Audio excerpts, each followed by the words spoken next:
Hello, everyone. This is Greg Williams. How are you tonight? Hope everybody's doing fine.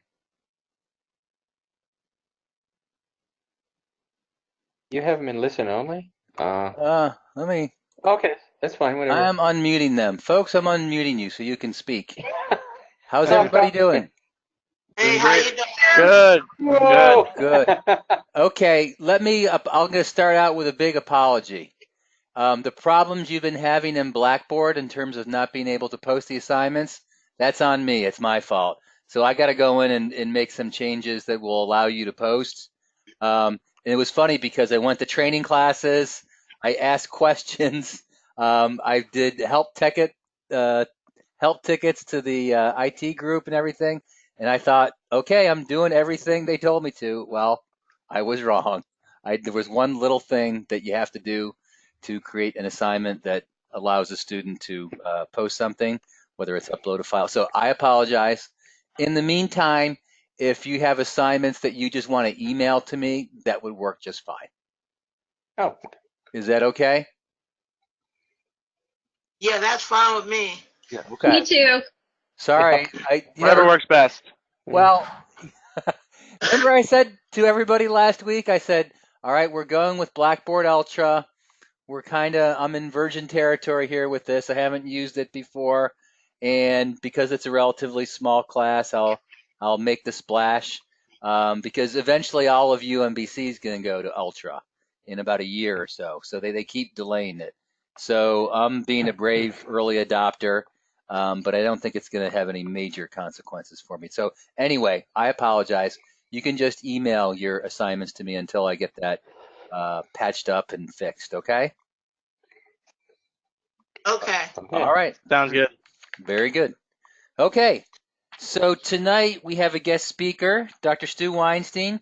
And before I introduce Stu, I want to ask, do you have any questions regarding the class, the assignments, the syllabus?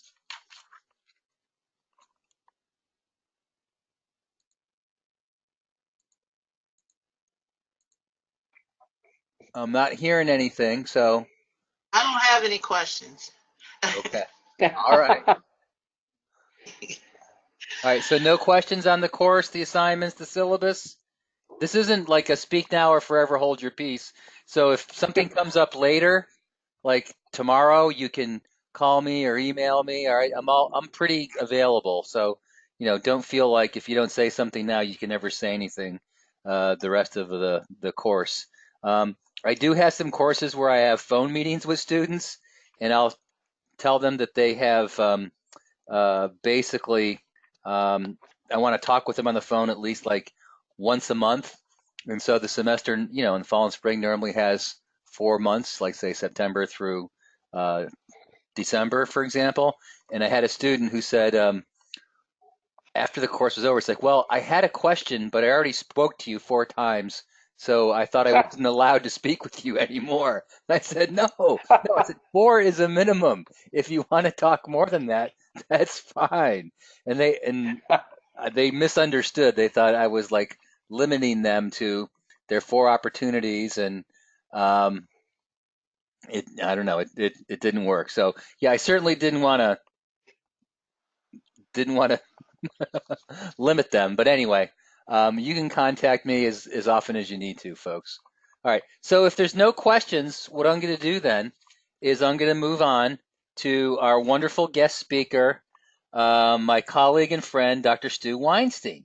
Stu is a faculty member, adjunct faculty member here in the program, and he's been uh, teaching for us. How long, Stu? I've kind of lost track. 8 years. Okay, that's a 8 years. long time. Yeah. I And love it. Yeah. And Stu and I met at one of our ISD Now events, and he was in the audience and he listened to the program. And after the program, he came up and introduced himself to me, and that's how we met. And he's been a wonderful instructor and a great resource and a good person to represent the program. He's done some great things for us. So Stu's going to talk to us tonight on differences between performance consultant and instructional designer. Let me read a little bit of Stu's background here. Dr. Weinstein has 43 years of professional experience in the U.S., federal, international, commercial training, knowledge and change management, encompassing researching, designing, developing, managing, and delivering intellectual capital, knowledge management solutions, and instructional products. At IBM, Unisys, and Booz Allen, he specialized in corporate and business consulting services, serving as senior level subject matter expert in training, human resources, and change management, leading to the creation of experiential, systemic, conceptual, and routine knowledge assets. The knowledge assets are in support of a multi-million-dollar complex public sector and commercial business projects for the government and commercial organizations. So I could go on, but Stu is a very experienced guy. He's an excellent communicator. He loves to learn, and I always get a lot out of his presentations and discussions. So, Stu, I'm going to share the screen with you, and you'll see something pop up that says, Oh, show my screen. yeah, there you go. I can see it. Okay, it's all I love yours. technology. I love technology. Let's see. There we go. It is a pleasure. I've had the opportunity to talk with Dr. Williams' class for I think about the last 4 years, something like that. I was just wondering, one of the things I'd like to know who's on the line, but I think rather than just go through everybody's name, when you ask questions, because I hope you do, please just tell me a little bit about yourself, where you work, what you do, and I'm particularly interested if your role, wherever you are, whether it's government, nonprofit, educational institution, etc., if you're doing more of a consulting role or you're developing instructional products, because that'll have some meaning, I think, to all of us if we can capitalize on some of the things you've done. So it's not just my show. This is yours as well. And so a little bit about me. I am working for a company called Assured Consulting Solutions. I have been, the 43 years actually includes the fact that I was a television producer director for several years before I became an instructional designer. I started out in commercial television and worked for NBC and CBS for several years, and then decided that I really wanted to do something more instructional, because when you work at that level, when shows are canceled, you're out of a job. I worked in Miami. We were only producing 4 shows on the network there. So I got interested in doing instructional development for a couple of reasons. One is I could be more creative, because when you do a show that's done as a commercial product, there's already a formula. You can't really be as innovative as you want to be. The other is that I also like the idea of doing something that's going to benefit them, not just entertain them. So with that in mind, and you can tell me if just key your microphone. One of the things, by the way, one of the things that I've been teaching online for longer than 8 years. You don't have to put in the chat window, "Can I talk?" I can't tell you how many times people say, "Can I talk?" Yeah, you can do that. You don't have to have permission. So if you want to do chat, that's fine.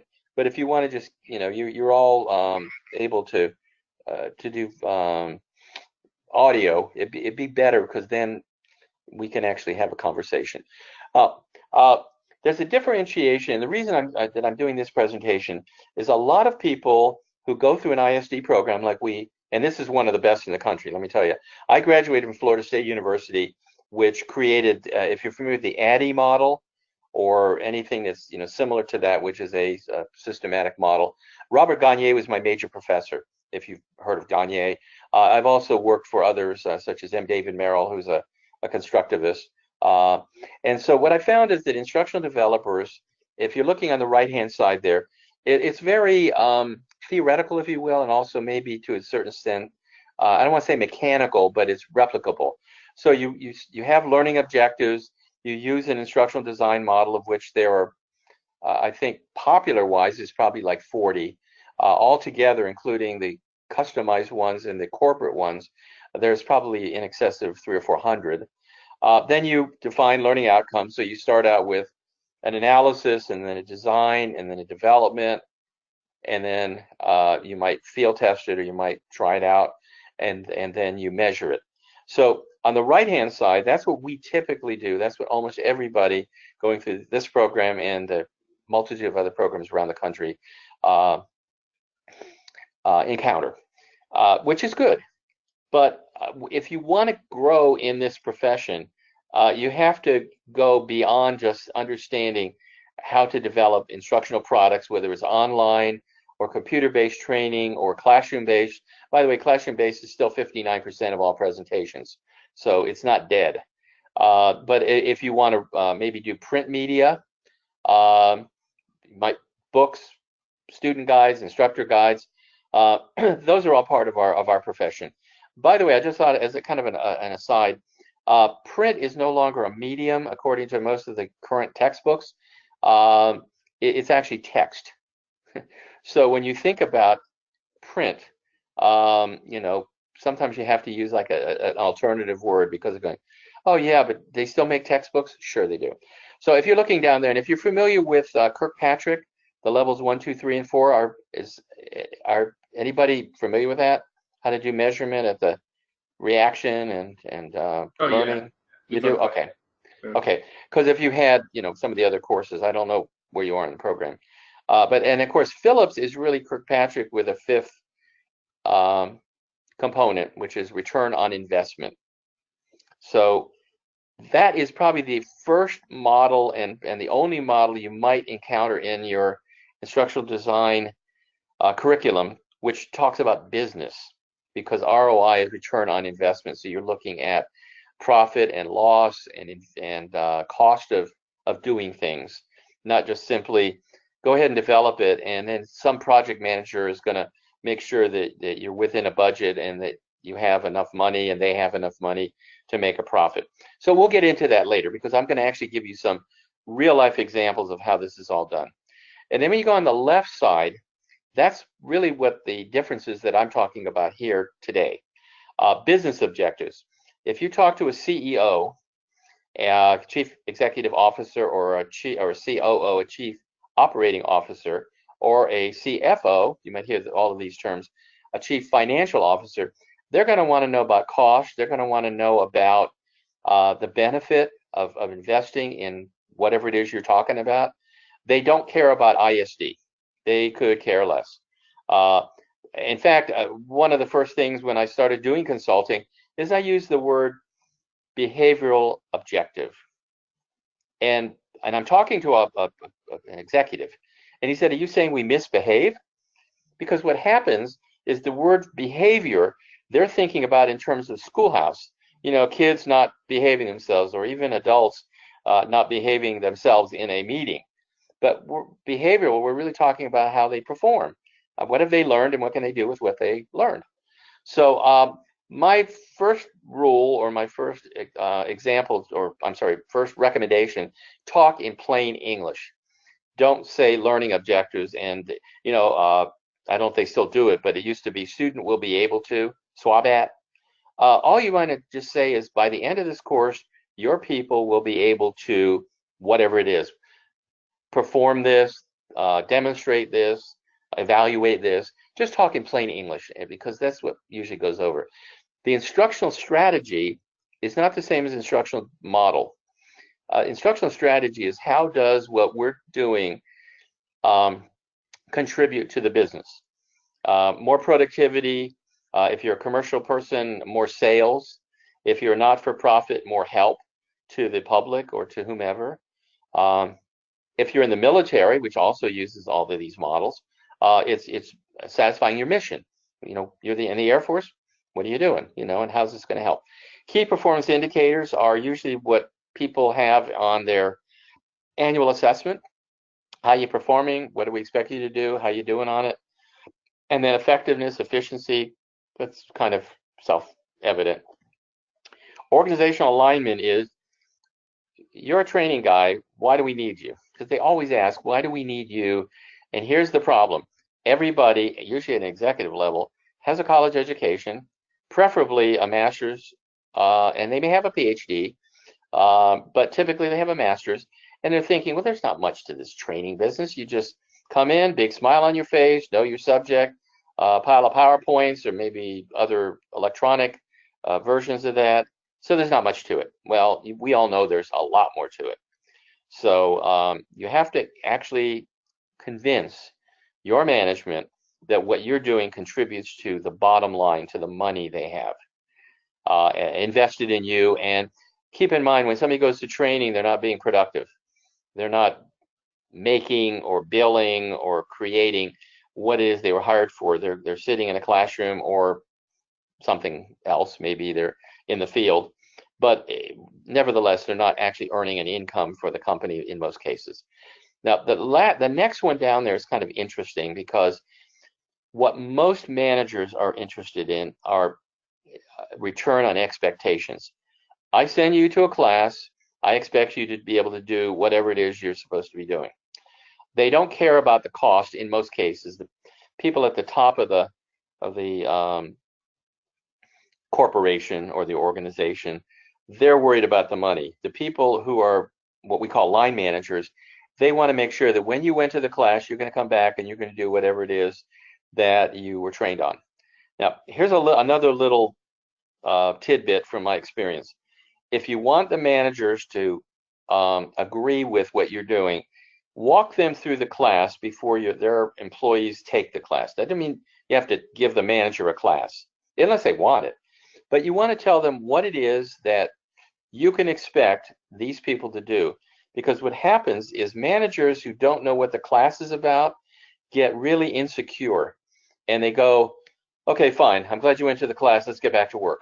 Because they don't know what you know, and they also think maybe you know more than they do. So the best thing to do is, it might be a 2-day class, let's put that as an example. You might walk them through it, like with the syllabus as Dr. Williams has, or with, just walk them through something and say, they're going to learn this, and this is how they're going to practice this, and this is how we're going to evaluate it.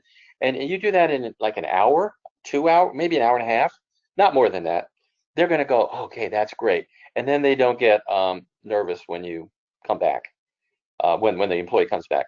Return on investment, once again, is it's a very complex subject, but it's really how much did you pay for it and what do we get back for it. So I know that's a lot to listen to right now, but this is what you call in instructional design an advanced organizer, because I'm going to talk about all this stuff. And by the way, you can have this PowerPoint presentation. Dr. Williams has a copy of it, so you're more than welcome to have it. It's not proprietary, and we all want to share.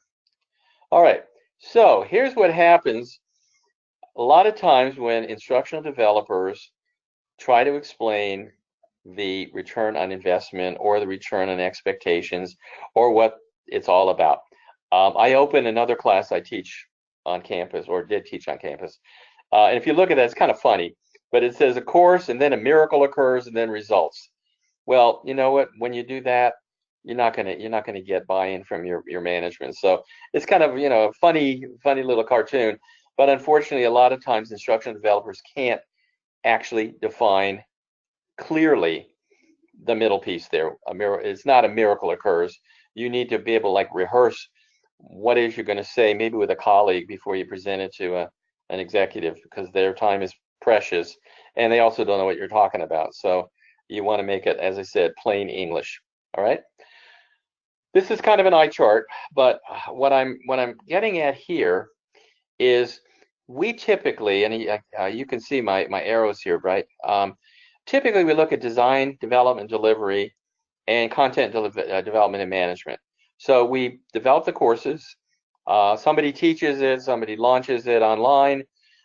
There's evaluation, and the things that we're considering is the access, just in case or just in time training, and that's what we call now YouTube or something comparable to that. You don't have to take a whole course. It's also called there's blended learning, and by the way, none of this is new. It's been going on since Socrates. I'm not kidding you. I mean, it's like from 55 BC. What we now call, that kind of thing, like just in time, or just enough training. If you think about it, that's how learning happened in way back in the Greek era and the etc. And by the way, for those of you who are parents, and of course we're all familiar with how this works, that's what you do with a kid. You say, don't touch that stove. But you don't sit them down and say, well, the behavioral objective for today is the stove. The stove is composed of, you don't do that stuff. So one of the things that happens in a design and delivery is you want to know how much you have to teach, how you have to sequence it, and you just kind of go across. So blended learning and self-directed learning. A lot of us do self-directed. Has anybody heard of the 70-20-10 model? Anybody online that has heard of that? Yes, I've heard of it. You have, and what do you think? Because okay, can you explain it, or can you like give an overview of it, or I think so. Okay, that's fine. Go ahead. My name is Stacy Anderson, by the way. Okay. So 70-20-10 model is you have 70% informal learning, Right. and then 20% like job aid type of learning, I think, and then 10% actual instruction where you're with an instructor guiding you. Very good, very good. Yeah, and that's true. It's informal learning, which is how most of us learn. You know, somebody at work shows you how to do something. You look it up. You go on the internet. You start looking at that kind of thing. And you're right. The middle part, which is like the blended model part. It's social learning as well as I want to say it's not self-directed, but well, it could be self-directed. You go and you buy a book and then you learn about it. So it's not quite formal like the 10% where you might have, as you said, an instructor. So that's what's interesting, is that a lot of the organizations now are looking to how can we teach informally, which cuts down on having to sit in a classroom facing forward or sitting at your desk and taking a computer-based training program online. When you probably might find another alternative for that, where people are not away from the job as much as they used to be. So, what do you do, by the way? You just said what your name was. Where do you work? And just curious. Yeah, so I'm a curriculum manager at Booz Allen, actually. Oh my gosh, I worked there 7 years. I'm a boozer. I'm a boozer. Yeah, that's wonderful. Yeah. Yeah. Very, very good. Yeah. Good company. You know, I worked there actually before it became the different Booz Allen, actually, because it was before that they were bought by oh gosh, what's the name of the companies that I think they bought and sold it. But anyway, if you work in a Booz Allen, you certainly know about the ROI and the accountability and your time and all of that. So very, very good. So you know a little. You know what? I have a different perspective a little bit because I'm not client facing. I work for the people services team. So I have a different set of clients, but they're more like our internal people are our clients. Oh, okay. That's good. That's really good. I was actually client facing. I was doing a lot. My background, actually, I've been serving the intelligence community for 19 years. So I have worked at every agency that has 3 letters and ends in an A. CIA, DIA, NGA, NSA, et cetera, et cetera. So I was rarely in at corporate. At that time, it was in McLean, Virginia, and on Greensboro Drive. I know that they're now closer to the airport. But anyway, that's good. So maybe you could chime in if you have something to say about how a corporation, even though you're doing it internally, you still have all that accountability. So, very good. Moving on a little bit here, the things you don't learn about in this, you will in this program, but you may not look at it from a business standpoint. You might just look at it from an awareness standpoint. Is program management, and you're saying you're a curriculum manager, so obviously you're doing something that's at program project level, even if it's internal. Whereas a lot of times, the instructional designers say we need to have a course that's like 45 minutes long, and it deals with whatever that subject area is, and we need to have assessments, or I mean, they just give you all the specifications, and you create it like an artist creates a picture, or any person who provides those kinds of services, and you're being creative, but on the other hand, you're already been told what the parameters are. Technology is another thing you have to keep up to get, even if you're not a technologist, at least be aware of what the technology is. This is all part of business. And behavior and culture is something that's really key, is what will work in a particular organization. If you're working in the military, it's a different culture than if you're working at Booz Allen. I worked at IBM, that's a different culture than Booz Allen. And the reason is because IBM manufactures products. Booz Allen recommends products and integrates them, but they don't actually have a factory. So all those cultures are different. And then the final is a measurement and accountability. And if you have the opportunity, you might want to learn a little bit more about measurement than just the arithmetic that I usually refer to as this, of multiple choice tests and true false and fill in the blank, and that actually is kind of, that's arithmetic. You do you're looking at the averages, you're looking at how many people pass things, but you're really not looking at it analytically from a statistical standpoint. So if you want to get ahead in this business, you're going to need to learn analytics and statistics that deal with business, because the people at the top do that to run their business. And if you can come in and say, you can't come in and say, well, our training program was good because everybody liked it. They don't really care whether they liked it. They care they liked it, but they don't really know how to put that into numbers. But if you said, due to the training, the sales have increased by 20%, and you can demonstrate that, I mean, you've got their attention. So think about how you might be able to do that. I've got recommendations if you need anything like that. But at the end of this presentation, exactly how to do that. And it's a book you can buy, which is not too expensive. So because I'm very sensitive to expense. As we talked about the Kirkpatrick levels of evaluation, I'm not getting into the ROI in this presentation, but reaction is, anybody want to say what this is? Because I want to make this interactive. Do you know what a reaction, learning, behavior, and results are, the level 1, 2, 3, 4? Anybody want to chime in? No? Okay. I can do that. Reaction is usually what most people measure, is like, did you like it? Was the instructor good? Did he or she present it clearly?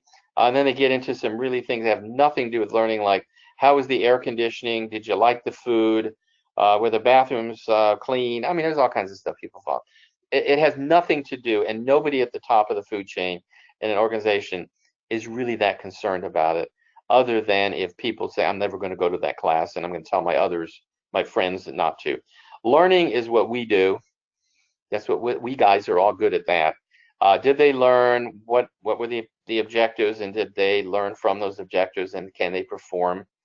The next level up, you're really looking at, and I'm kind of simplify this, the organization from which they came, which might be like a department or division of a company or an organization. Did it make a difference in terms of their performance? So now you're looking at it not at individual performances, but collectively the performances of all the folks in that division. So say it's salespeople, and there are 20 of them, and all of a sudden now the sales, like I just said a minute ago, went up 20%. Wow, you will be congratulated for that. You can't guarantee it, but you could do that. And then the other part on the results is really looking at it at a more enterprise level, which is among the different groups, like the departments and the divisions, and maybe even between other companies. You might compare how we doing at IBM with how they doing at Apple, or how they doing at one of those others. So this actually and that's a very simple explanation, but it starts with the what they call smile sheets, liking it, learning about it. Whoa, let me go back. Whoa. Learning about it, performing it, and performing it better than anybody else. So that's just kind of how that kind of works out. All right. Now, what's different from our instructional design is that we are identifying the business problem and challenge. It's not just so much people don't know how to, I'll give you, this is kind of a typical one.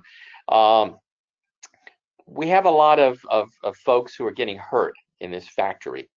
And the business problem is we need to make sure that they are aware of and how to be safe, on how to be safe. That's the business problem.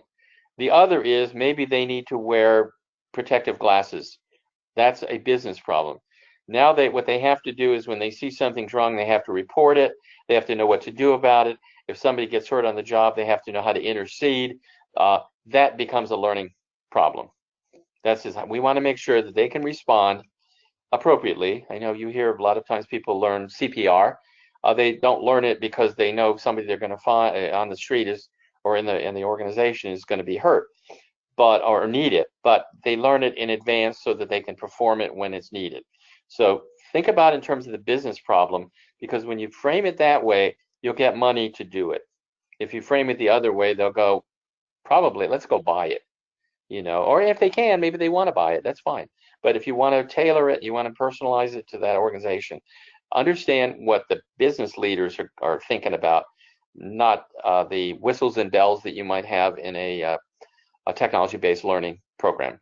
And then reframe the business challenge, okay, so that you can get buy-in. Let me see if I can. I got this thing. Oh no. I think there we go. It was as a business goal. So basically, it's a goal. This is how you're going to solve the problem. Determine if training is a solution, because not everything is a training solution. I think you probably all know that by now. I've been in the program for a while. But everybody who is not a trainer thinks training is the problem. Let's just train people. Well, sometimes it could be, and I'll go back to my example a minute ago, it could be because the floor is slippery that people fall down. Not because they're not trained. It's because there's something wrong that has nothing to do with training. And if you put like a coating on the floor so there's traction and people don't slip on it, that'll solve the problem. Okay, but most of the time they go, well, they're just not being careful enough. Well, what are they going to do? Like tippy toe? They're not going to do that. So what you need to do as an instructional designer is say to your customer, what is your business problem? And then work with them about, is it something training could resolve, or is it something that maybe is organizational or physical or whatever, okay? And then ask them what they think success is, okay?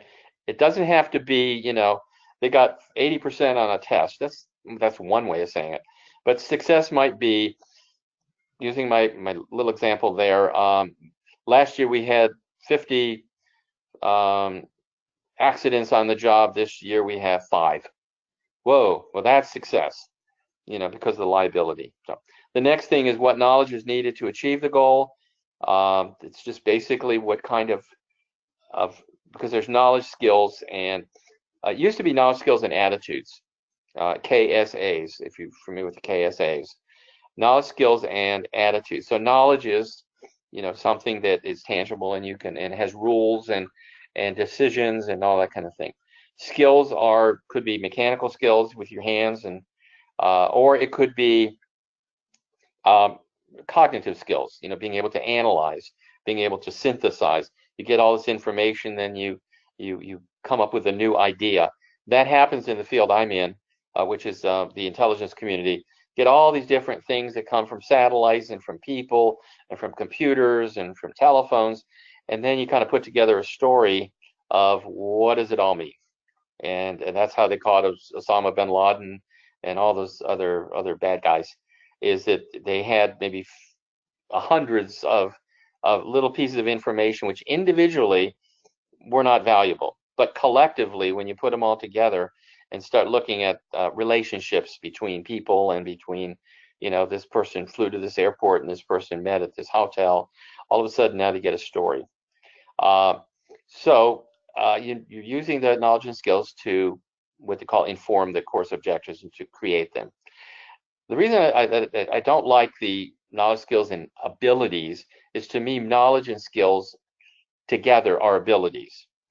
But how many people think you can teach attitudes? Anybody got an idea how to teach attitudes? Anybody online there? Nope. Okay. I'm used to doing it. Yeah, please come on. Yeah, something like an example, because you said you can't teach attitudes to adults.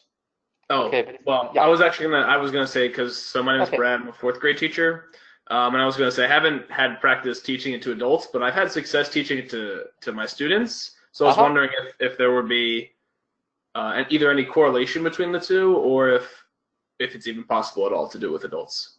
You mean between, I'm sorry, with attitudes, you mean? Or Yeah, with being able to teach like attitudes and approaches to problems, is there similarities between how you can do that with younger students and adults, or is there not really much of a correlation at all? No, I don't know in terms of correlation. I think it's appropriate for everything. First of all, attitudes are, in fact, a little example I gave before, that stove is hot. You know, a kid is going to come eventually and touch that stove. Their attitude now is, I'm going to teach that, I'm not going to touch that stove anymore. The knowledge they have is it's hot. The skills are, you need to be protective, you know, in terms of like a oven mitt or something, which the parent will show. But let me give you an example of one. This is one I use in one of my other classes. You're going down the road, down a road, a country road, at 2 o'clock in the morning, and there's a stop sign, and you just go right through the stop sign because it's 2 o'clock in the morning, and who cares? And all of a sudden, a police officer pulls out and gets in back of you and gives you a ticket. Okay, well, your attitude is going to change towards stop signs because you're not going to be complacent and say, well, you know, at the time of day, in my mind, there's no reason to stop because nobody's around to look at it. And now you might be a little more diligent and say, when I see a traffic control device, I'm going to stop. Okay, that is an attitude because you already know what a stop sign is. You already know how to apply your brakes on your car. You already know what the rules of the road are because you're a licensed driver, but you chose not to use the knowledge. You didn't apply your brakes, and all of a sudden you got a ticket, and that to me would be an attitude change. I'll think about it twice next time. So yeah, you can do that. I mean, it's just a lot. What it is it's really examples and non-examples is what I've used. If you're familiar with there's a model that was put out by M. David Merrill, which is called the component display theory. And what he does is his approach is you teach by examples and non-examples. Typically, we're taught to not teach non-examples. We're only supposed to be positive. We're not supposed to be negative. However, there is knowledge and there's something to be gained from the non-example because it says, don't consider this. And, you know, like one of the non-examples, don't run a red light or a stop sign. So, yeah. But I don't know, when you're saying in terms of correlation, I'm just thinking a relationship really. You can do it at all levels, and we do it all the time. But that's a good question. It's really good. A lot of people don't think that adults can be tested either. I get that all the time. Well, we can't test adults in the military community. What do you mean? They get tested all the time. And oh, by the way, if you drive a car, you had a knowledge test before you got it behind the wheel, and then you had a driving test, which is your skills to get your license. So tell me you can't be an adult and get tested. But somehow they think that testing is only multiple choice questions and true, false, and fill in the blank, and they're not thinking about performance testing. Where do people work? A lot of times from a consulting or even instructional design, a lot feel it's educational institutions like UMBC or commercial consulting like commercial work such as Booz Allen. You could own your own business. I'd say a third of the students I've taught wanted to create their own business, had no idea how to create a business. They just thought, well, I'll just develop courses and people will come and contract with me. But the people you're dealing with want to know, what's it going to cost? You need to be able to estimate that. How long is it going to take? You need to be able to estimate that. How do I, what kind of contract do you have? How do I pay you? All those things are part of the business side of ISD, not the creative side. Typically when and I know you work with a person who was talking about about Booz Allen, how you get paid is not something that anybody consults with you on. They go, you know what your salary is, and they figure out from overhead how much you're going to get paid, and you get paid, but you don't know how they actually derived it. If you're doing it with a client facing, you have to be a little bit better at it, because if you undercharge, you lose money, and if you overcharge, people may not want to come back to you again. Also, you've got the government, which is civilian government, as I'm referring to it, and the military, because they have two different kinds of funding structures. They're all budgets, but they're all different ways of doing it. And of course, industry, like I did with IBM, manufacturing, manufacturing.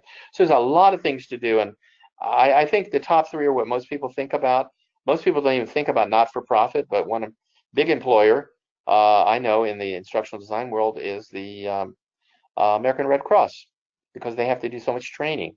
Also, police and fire organizations, they're a not-for-profit, but they are budgeted. So those kinds of things you might want to be interested in. And you don't have to be a subject matter expert. Your subject matter expertise is how to do training. Their subject matter expertise is how to do what they do. Okay, so that kind of just gives you that. The difference between an ISD and an instructional system development, a consultant, is whether you're doing that top piece there, design, develop, deliver, and or evaluate. But then you get into the consulting part, you're managing people who do that. You're talking with customers who may want to do business with you. If you're in a big company, such as Booz and IBM, you'll have subcontractors, people who don't work for the company, that you will have to oversee when they perform their ISD duties, because you have to certify or demonstrate that they have done what we paid them for. Subcontractors, they may be a small business, they might be another big business, but they have special capabilities, and you hire them for a short term to serve in there rather than hire people to do it because you don't have enough maybe business to justify having full-time people forever. You know, once the contract's over, you have to figure out what you do with them. If they're subcontractors, it's over, they go back to where they came from, and you go on with your business. Okay, so these are the kinds of things that a consultant can do, and once you're a really good instructional designer, this will be, very, very natural for you to do. Okay, if you're not familiar with this, there are many professional associations that deal with this. There's the Association for Talent Development. Some of you might have heard of it as formerly, it was the American Society for Training and Development. It's been around since 1947. The reason they call it talent development now is it's not just simply instructional design, development, delivery, and evaluation. It actually gets into the human resources piece, the hiring, the recruiting, the retention, the motivation, all of those things are part of that. They just had their annual international conference 2 weeks ago. It had, and I'll go into a little bit about what that organization is. It had over 10,000 people. It had 326 presentations, and it went on for 6 days.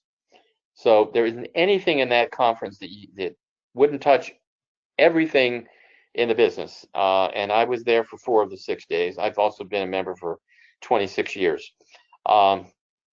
The ISPI is another, an International Society for Performance Improvement. You can see all the links there.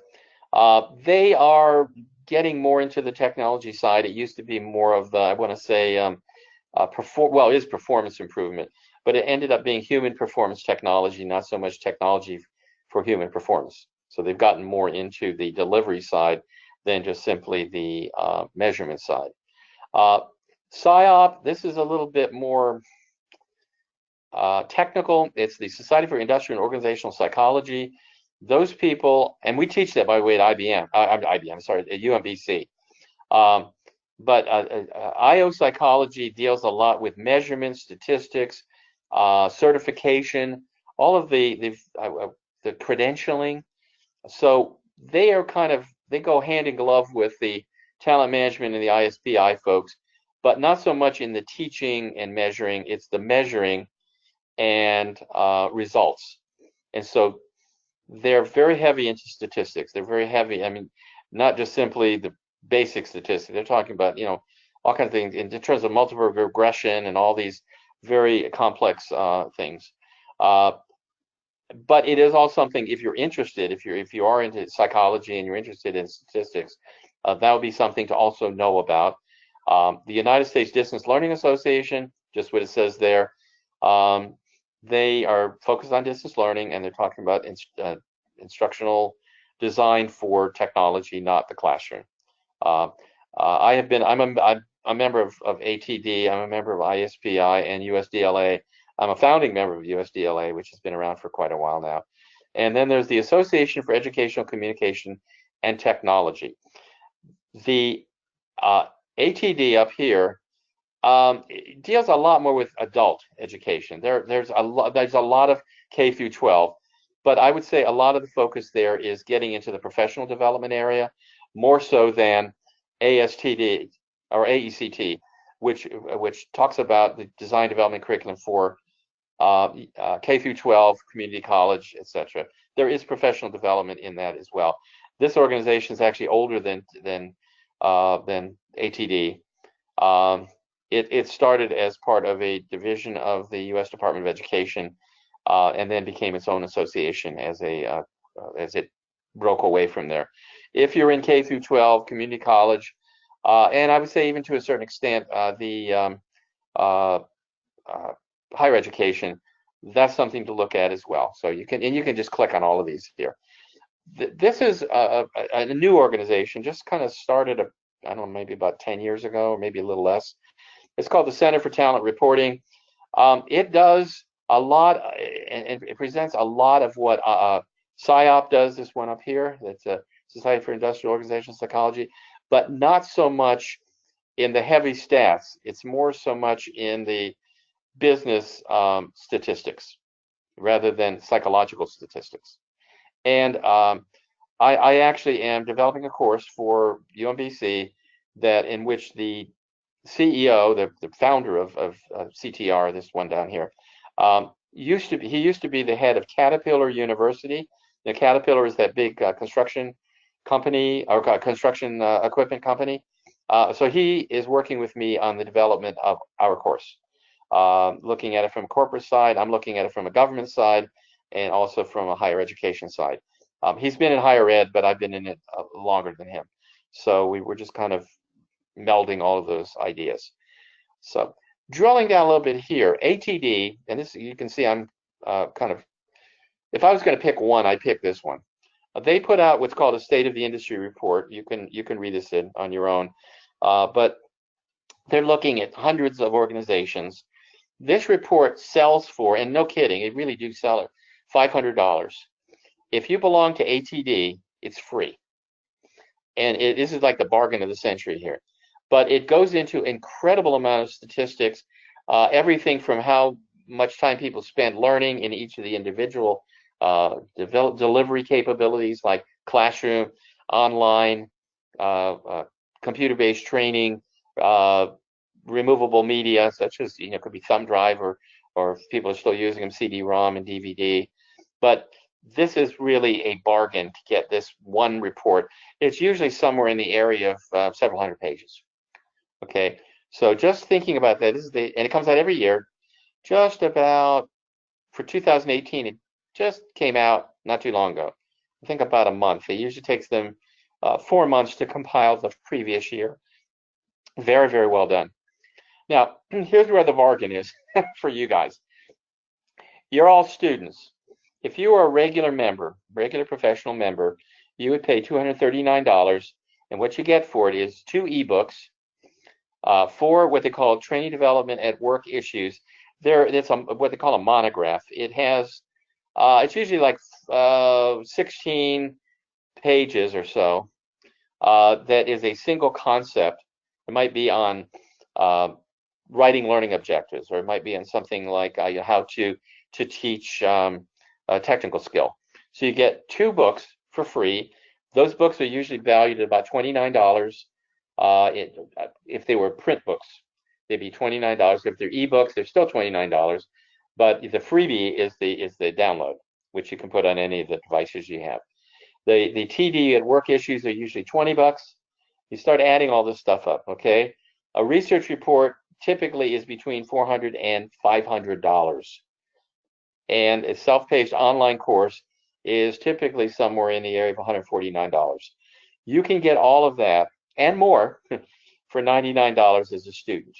I would say as a student, you ought to join it because you get an opportunity to see what it's about. You get the Training Development Magazine, which comes out monthly.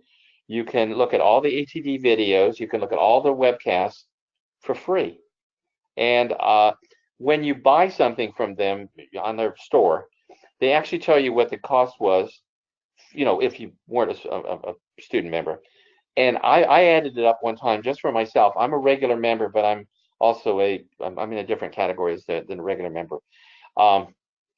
And I spent $199, and I got payback if I had bought it a little bit under $4,000. No kidding. So if you look at it here, there's the state of the industry report in the middle. You can see the paperback. If you're a member, it's $100.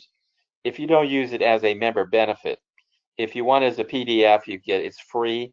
And if you're a non-member, which are usually libraries and research companies, you'll pay $500, and it's worth it because you couldn't collect all that data for $500. You know, that for some people, that's what they make in a day, so, or what they pay in a day. So another one that is interesting is Talent Development Executive Confidence Index. That's talking those corporate guys I was talking about. How confident do they feel their talent management, talent development is going? So, and this comes out quarterly. Okay, it's free. You can have it for free. It normally sells, I think, on the non-member, I think it's like $69 or something like that. Salary and compensation. If you're going to be a manager, you want to know, what do people pay all around the country for this kind of work that we do, ISD guys. And you can do that. And this report comes out annually. People actually say confidentially what their salary is, where they live, what they do, and all of that is consolidated in here. If you want another way to do that, and if you're taking any notes here, is you want to go to what's called ONET. ONET is the online, it's an online website that is run by the Department of Labor. I don't think there's a profession you couldn't name that is not in there. What it does is it describes what the profession is. It describes what kind of courses or education you need to have. And it also talks about experiences you need to have, it's kind of activities you need to be in to be whatever that person is at whatever level that is, high, medium, or low level. And then it talks about, again, salary and compensation, which is, word is stratified, which you can say, I live in the state of Maryland. I'm an instructional designer. I've been working for 5 years doing this, and I have a master's degree. And it'll tell you your salary should be a range of $85,000 to $125,000. So it gives you an idea of whether you're getting paid well, but also how much you should expect to pay others if you're going to be in there. So they do talk here about salary, incentives, benefits, tenure for the educational people, and gender.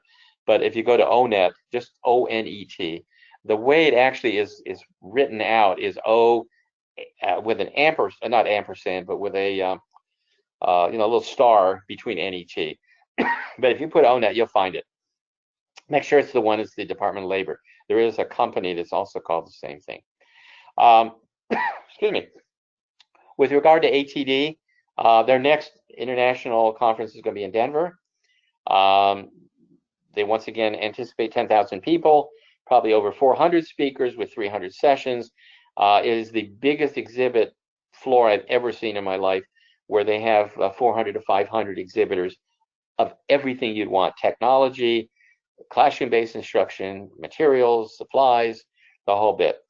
If you're a student, and if you want to go to Denver, of course, it was much cheaper if it was right here, and you're local here, if you are, it is a substantially reduced rate. It typically runs about $1,800 for the conference.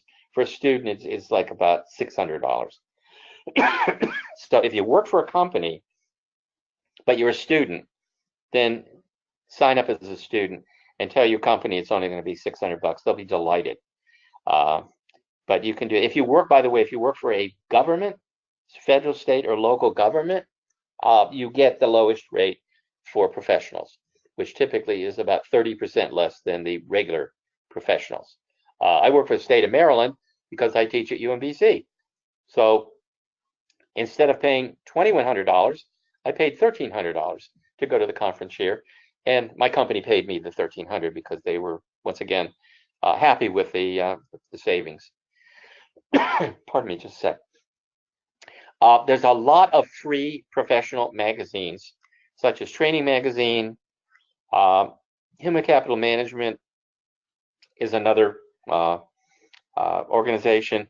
You could go online, and I can actually I'll provide it to Dr. Williams.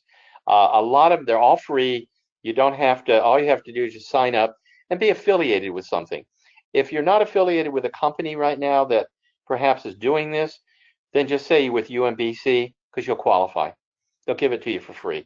You just put in there that you UMBC and your umbc.edu email, and you're good to go.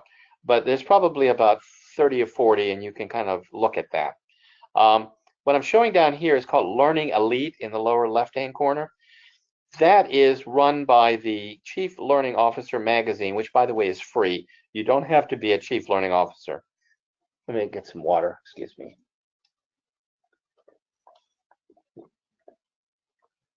But Learning Elite actually profiles hundreds of organizations, and they're all vying for the award of being in the top 10, top 20, top 30. I've been a Learning Elite judge for about 6 years now.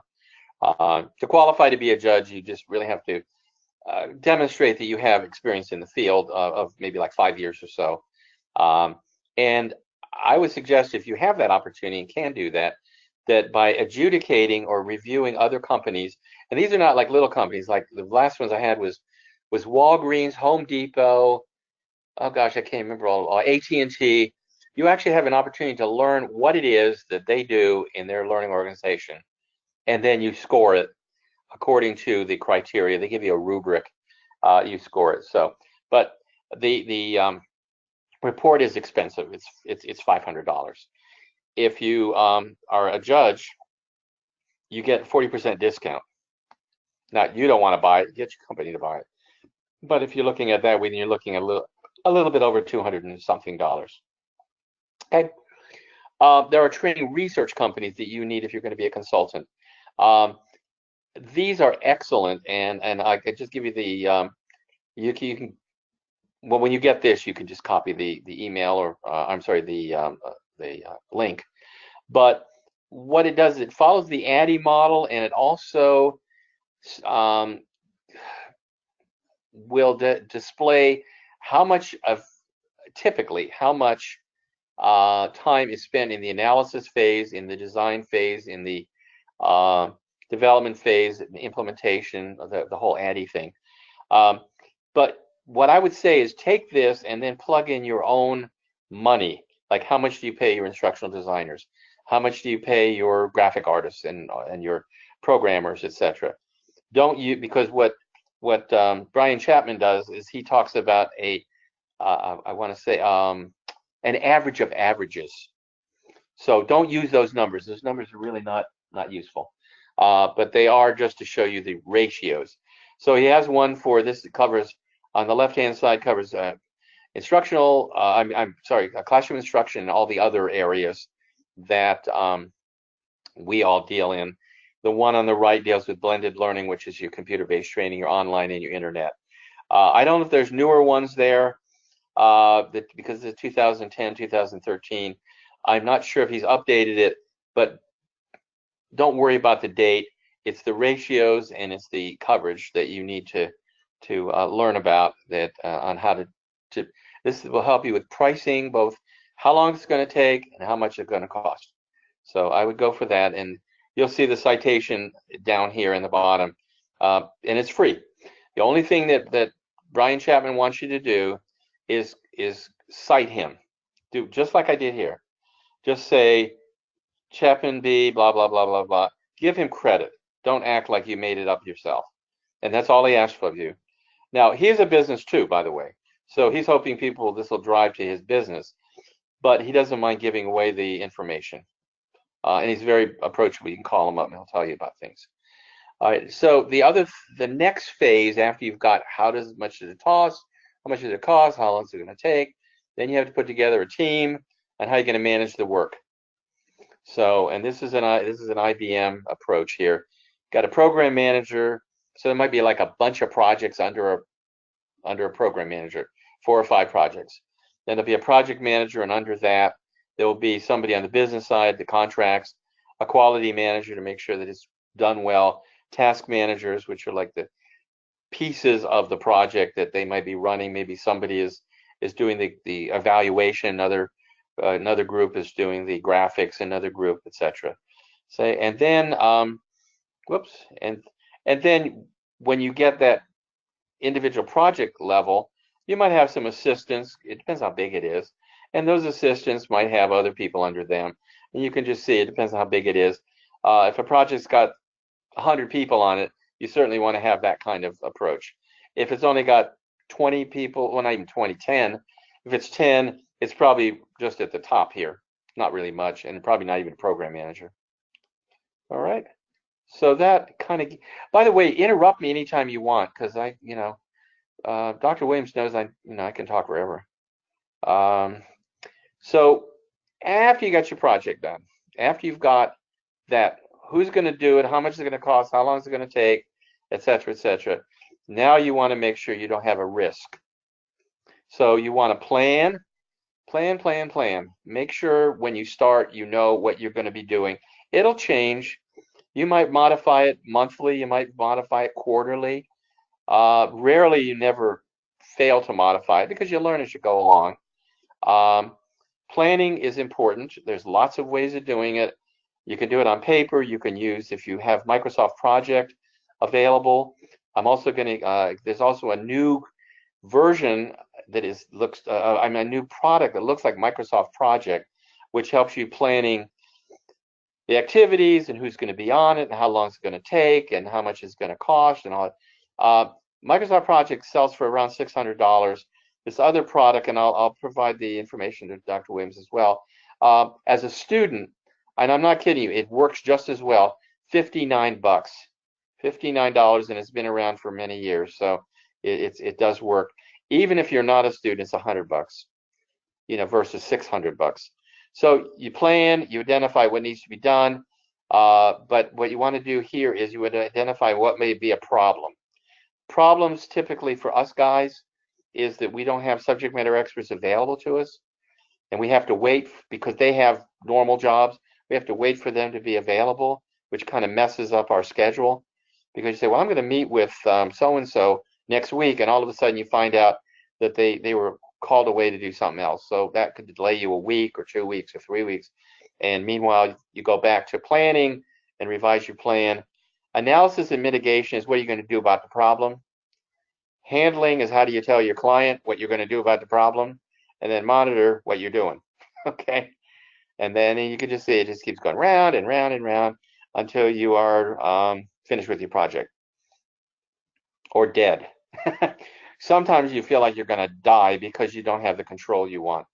In our class, you have all the control because you don't really have, well, you don't have 100% of control, but you got a lot of control. Once you get out of the academic environment, you're going to find that people are going to have other things to do and you're not important. So you have to be able to do, and I'm saying that kind of funny, but you have to be able to be flexible, and you have to be very polite in your handling and not blame the client, even though it's their fault. Because remember, they're paying the bills. And you can at one time, and I've done this myself, I've gone to the client and said, you know what? I'm not gonna make any money at this, because the longer I wait, the longer I don't make money. And they'll say, oh, just relax, don't worry, we'll get to it. Well, if I'm paying staff, I have to have income. And I'm not relaxing. I want to make money every single day. And then they get upset if you say, in a big company like a Booz Allen, I was there. You say, okay, well, I'm going to assign, so-and-so to another project. And they get upset. Well, wait a minute, we contracted for you. And you know what I'm saying? When I come back and I just say, if you're not paying for the money, if you're not paying for their time, another customer will. And that usually gets their attention, because now they have to tell their boss why it's not getting done. Okay, so that's something to think about, and you'll have this whole slide thing. Just kind of remember it, and this is being recorded, I noticed. So here's a real life example, and this actually is one of our students who was in my class. She's now the director. She was the head of like the distance learning for Farmers Insurance. Very, very nice organization for learning. By the way, just as a little factoid, You never hear farmers tell you they're cheaper. You never hear them say, all you hear is that they're more knowledgeable. The whole farmer's approach is we are smarter. We've been there, we've done that. It happened in 2007. You know, you see that guy who's like a professor kind of person, if you've seen the farmer's insurance thing, but they never say they're cheaper, because you know what? They're not. They're better. They're better because they're smarter. Well, she is now on the board of directors of ATD. She's now representing not only farmers, but all of us guys that do this. She's on the board of directors. So very nice. So you can read this on your own as well, but what they say internally, and this is for, we're talking about Booz Allen, this is all internal because they're not selling these services. But their instructional designers need to be trusted. They need to be advisors. You know, when they hear, here's what the business problem is, they need to be able to step up to the plate and talk about how their learning methods are going to help. They need to be consultative, meaning that they don't just say, okay, I'll get it done and I'll let you know in 3 months. It's continuously giving them feedback, the customer, who preferably is not an instructional designer, although they could be, but typically not. And then partnering with the people who actually do this, the subject matter experts. And of course, this is the insurance business, so they want to make sure they make money. So they will have as their subject matter experts real field agents, real people who do this kind of work, not just do research on how to do it. All right. So their idea, which is following everything I'm just saying here, business acumen, understanding how a business works, because insurance is a business, as others, other big companies. Want to make sure that your senior leaders, business partners, your employees are all part of that mix. Understand all areas of the business. If you don't know insurance, you don't have to become an insurance agent. But don't say, what does liability mean? You know, I mean, get into it. Immerse yourself. Maybe even go on some customer calls to find out what they do. Just kind of shadow them. See what they do when they sell insurance. See what they do when they close a deal. Then you'll be a much better designer. And then understand the industry. What they say our industry, but understand the industry writ large. Now, how does State Farm differ from Progressive, differ from Farmers? Farmers talks about money. I'm sorry, it talks about, I'm sorry. They talk about education. Geico talks about money. 15% savings. They never tell you they're smart. They just tell you they're cheap. That doesn't mean they're not a good insurance company, but you understand what it is that the competitors are pushing or advocating, and then make better decisions. So that's what they do. This is what they do for managers. You want to make sure they're engaged with their employees. And that's not just simply praising them. That means rolling up your sleeves and working with them. The next thing is driving core behaviors. And if you're not familiar with it, when we do evaluation, competencies are behaviors that are transferable, like leadership, report writing, things that are not specific to a topic, but specific to a behavior. So you might be analyzing a budget is a competency. Preparing a budget is a skill. So you may never prepare a budget, but you know how to read a budget. That's a competency. You can look at it. If anybody is involved in stock, you know, buying and selling stocks, you can read a balance sheet. That doesn't mean you're actually a stockbroker. Okay, so that's the difference. And what you want to measure are competencies, because those are transferable. You could be say you're a technical person and you fix computers. Now all of a sudden you want to be a manager in that division. Well, you have to have budget management skills, etc., not just simply how to use the equipment and how to put in the parts. That's the task part of it. Okay, so you give coaching and feedback on their core behaviors, how well they communicate, how well they write, how well they plan, etc., and then how well they delegate. Because if you're a good manager, don't do it all. And if the employee doesn't know how to do it, help them. Don't do it for them, because you're going to go nuts. And you're not helping them anyway. and you want to create high-performing teams, but you want them to do it not because you told them to, but because they want to do it. Many people I've had working for me, I don't know how to do their job. I just know how to motivate them to do their job because I'm not a techie. I mean, I'm not a techie. But some people who live that world, I've managed, like IO psychologists. I'm a psychometrician, which means all the statistics stuff. But the people who are IO psychologists are leaps and bounds above me. But I appreciate what they do, and I encourage them, and I use my knowledge. And then I ask them, I think what Dr. Williams was saying earlier, we all learn all the time. This is all informal learning as well, and not so much formal learning at this particular stage. I think you might love this. This is from a professional association. Just cite them, C4LPT. But I've got two versions of this on this presentation. But this is all the things that people do when you're talking about talent management, instructional design, and everything else. You can see in here coaching. I mean, learning from instruction is our central thing, classroom e-learning. Then the next circle here are sharing resources, knowledge, experience sharing, working out the thing out loud, meaning, articulating it. And then this other, as you go around, you can see the different delivery mechanisms, web, video, MOOCs, trade fairs, blah, blah, blah. And then how does that relate to helping teams with collaborative work, enabling flexible content, instead of curating. Curating is basically taking lots of content and distilling it down into teachable components, like micro-learning. That the thing about micro-learning, I love it. They say, well, this is all new. Actually, micro-learning goes back to Socrates, 55 BC, by the way, because everybody learned in chunks. They didn't sit there and go to college. There weren't any colleges.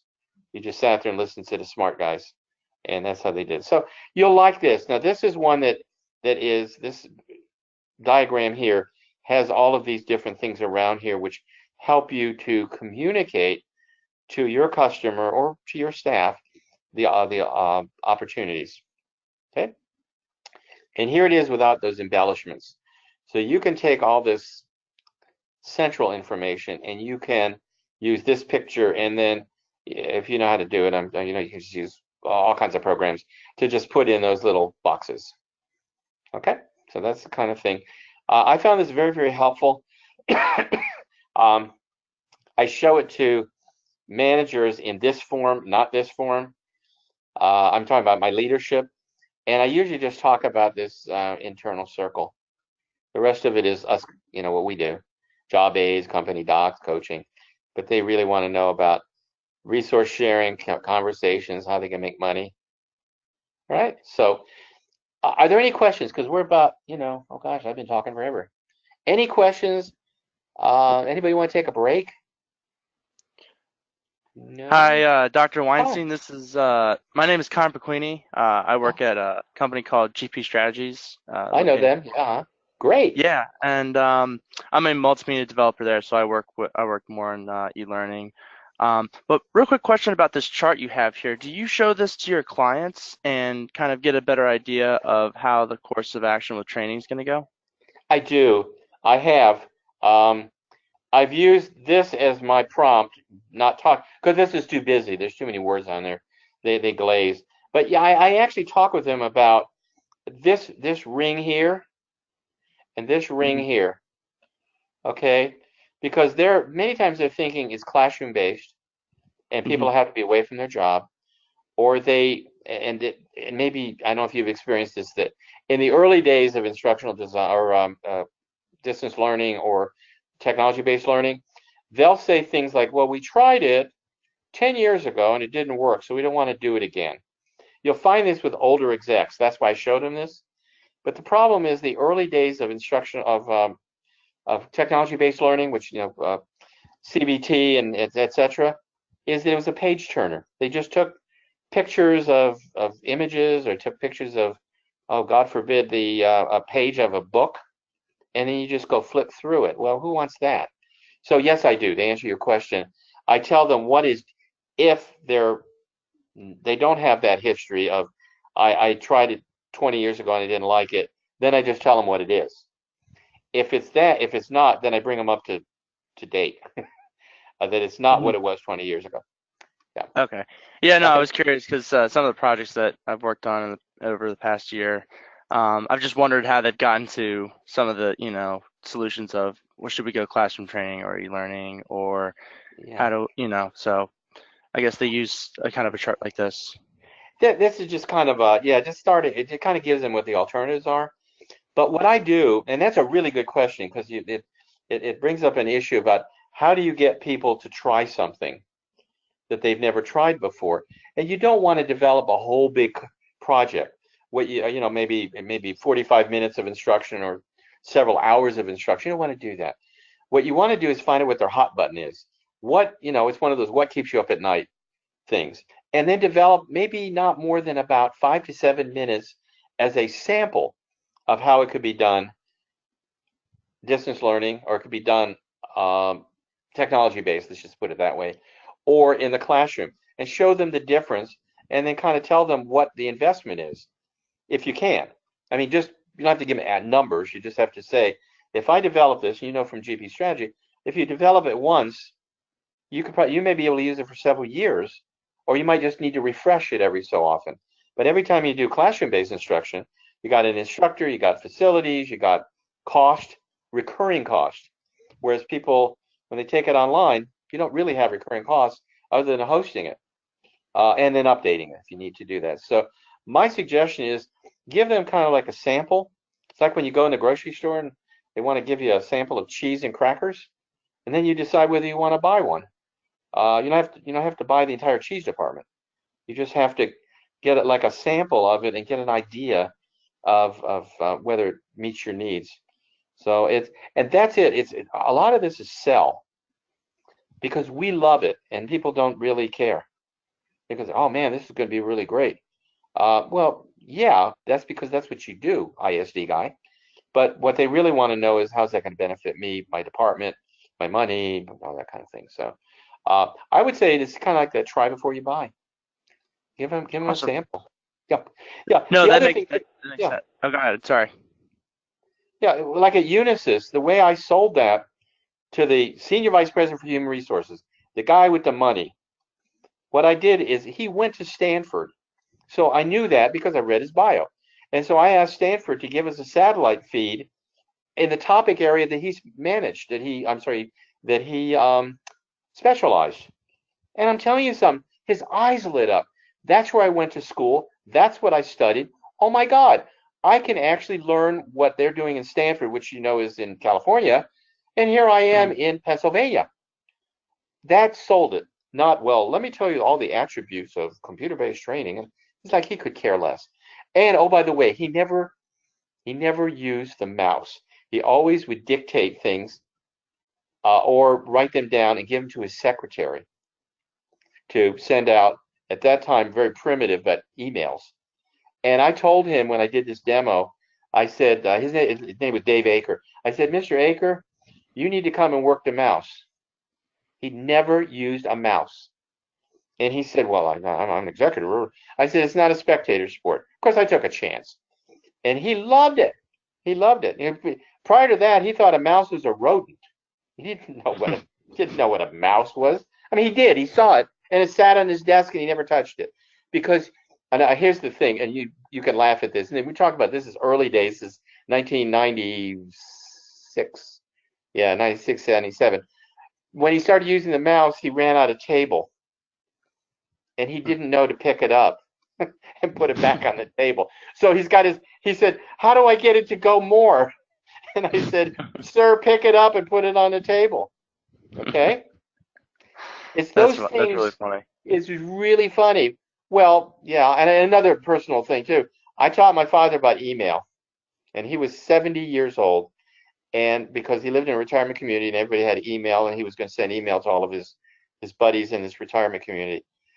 I set him up, and I said to him, now we're going to send an email. Who do you want to send it to? And he said, well, I'd like to say hello to so-and-so.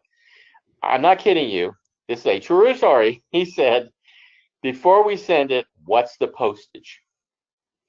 And the thing about it is that, once again, we're talking in our jargon, we're talking in our terminology.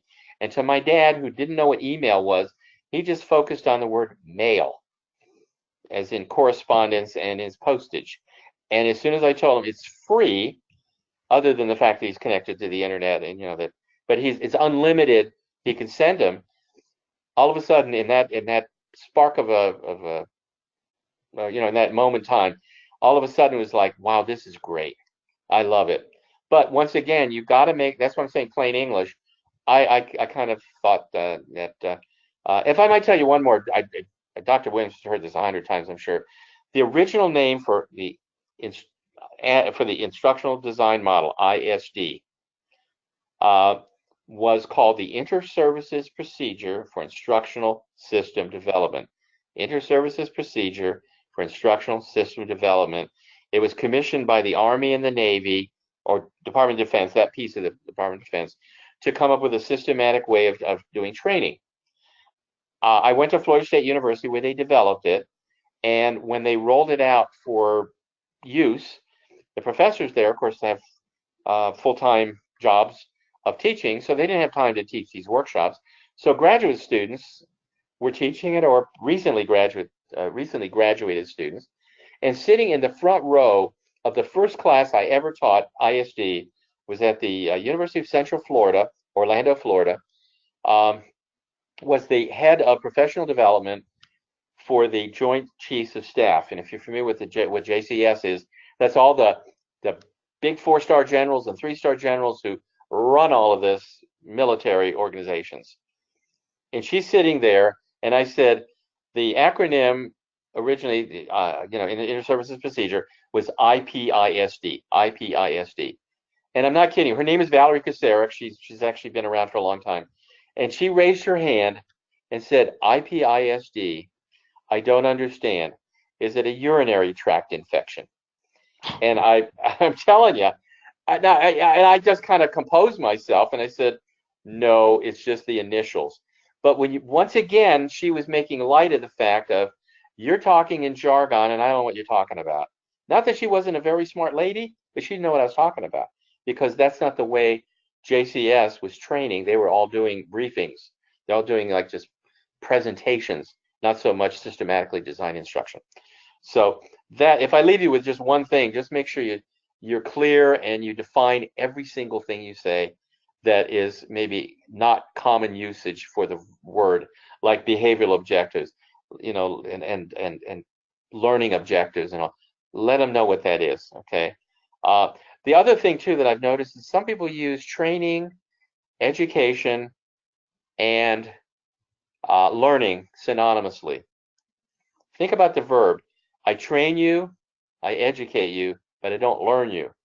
So the learning is what happens to us as individuals, and the training and the education is what we as presenters or even instructional designers create for one to learn.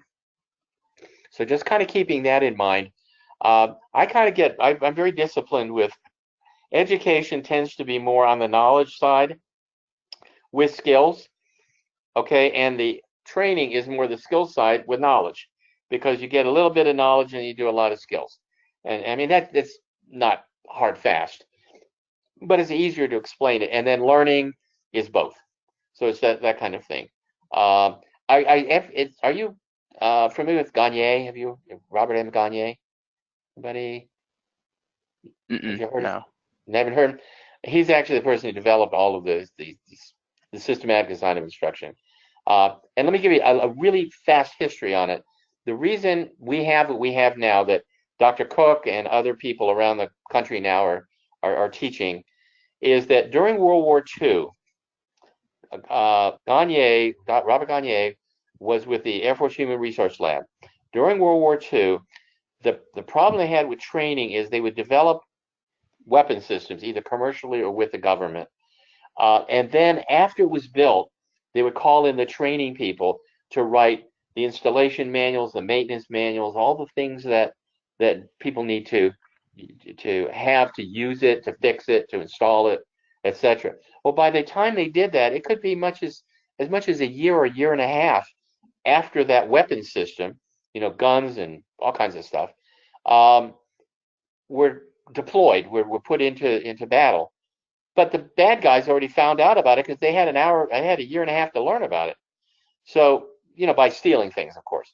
But when they came up with this idea of the ISD model eventually, is that while it's being built, people like ourselves go in there and start writing all of those manuals as it's being built. And by the time it rolls out of the factory, think about it when you build a car now, same thing. All of that is built. All of the instruction is built, and you may tweak it, you may modify it, you may test it out, but you're not waiting a year and a half. You're looking at something like maybe 60 days. And so that's what the whole idea was with the instructional design model, is that ISD is not a training education model. It's a manufacturing model. It's all it ever was. But we put our terminology on it. So when somebody says, I'm going to design this car, we call it design, but our design is not building a product. It's not putting metal together. It's putting lessons together. It's putting videos together, computer-based training, online, blah, blah, blah, all that kind of stuff. So that's the history of that. And so when we talk about education and training, that's kind of how it's differentiated. So now, I've also, people say, what's the difference between education and training? Here is a definition you'll never, ever forget, I'm sure. Would you rather have your teenager in sex education or sex training? That was said by Gagne, by the way, the father of all of this. What he's saying is it's knowledge versus performance. And so when you think about training, you're thinking about performance. Okay, you're thinking about education for the most part, you're thinking about knowledge. So that's the kind of thing. Let me quickly go through this. This is an actual project that I managed. It's U.S. Virgin Islands. Before I came on board with them, it was a very big project. They did not have a 911 system. What they had was 911 that went to an operator, a telephone operator, and you would say what is wrong with you or what is wrong with the situation. A traffic accident, a person is hurt, a baby is being born, etc., etc. A person is choking. But the people at the 911 operator area were not allowed to help you because they were not trained in how to help you. All they were trained in is they hear there's a fire, they call the fire department. They hear there's a robbery, they call the police department. Okay, so all they're doing is like the middleman to call the other agency. So time wasted, and they're of no substantial help. So what USVI said, the governor of the United States Virgin Islands said when he was going to be elected, his name was Josh DeJong, when he said that he when he ran for election, that one of the things he would do is provide 911 emergency systems like we have in the United States on this, on the mainland. So he also wanted to upgrade what it is that they had for services. I'm going to show you what it was the day we walked in to start doing the training, analysis, development, etc. And then you'll see at the end of this presentation what it looked like when we finished. And I'm going to tell you all the consulting things, because you'll know the instructional design part, what they need to learn. Once you see it, it'll be very obvious. But what do you do with people? So here's the original 911 system. Isn't it gorgeous? It's a telephone over there. There's a telephone that's right here on the desk. And all they did is they called, there's another telephone, by the way, over here. So they actually had to they had a big cable on here. So you call this is in the fire department, by the way. You call the fire department, but you realize that you need police. So then they call the police. Okay, that's what it is. That's their 911 system. What we have in the United States, especially in this area, in Anacostia, Virginia, or Anacostia, Washington, D.C., their 911 center is the size of a football field. Okay, they dispatch on a radio like this, which is nothing bad, except that's the fire radio. That's the fire radio. There's a police radio. You can't see it on the picture here. So they have all these little microphones and things. But by the way, this is 1970 technology. Okay, this is what those people had to sit in all day, the 911 operators and the dispatchers. So first of all, consulting wise, what do you think that's going to do to not only learning but morale? It's horrible. And all of the people who work there brought cushions to sit in the chair because right here are springs, and they will be very painful if you're sitting there for hours and hours doing it. So this is what we came into. People who aren't trained, people who work in lousy environment, and people who are uncomfortable. Okay? This is another view of another one. And it's run by the police department, by the way. The 911 system was run by the police department. So these operators were just telephone operators, just people answering the phone. Okay? So what we did is we put together a project team. IBM, this is IBM, of course. So this is the senior executives, the ones I was talking about, like program managers. This is a vice president. This is an assistant vice president. Pamela Burkowski was she was the deputy director to the governor. Okay, and then BIT, this is the Bureau of Information Technology, that had to do with all the stuff you saw earlier there. So these are the executives on the USVI side.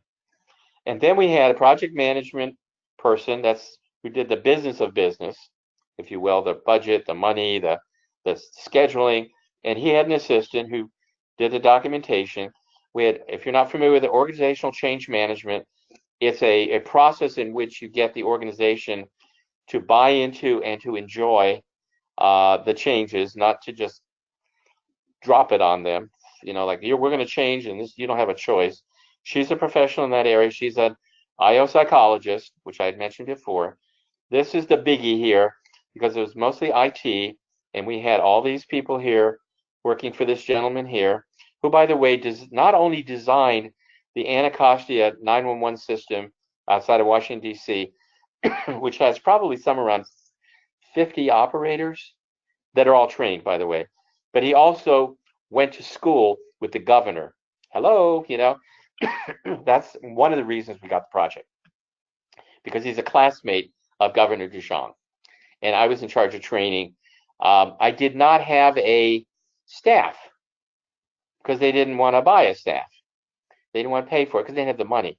So you know what I did? I'll tell you how I did it. The USVI, the U.S. Virgin Islands, has a university, which is right down the street from where we were located and our offices.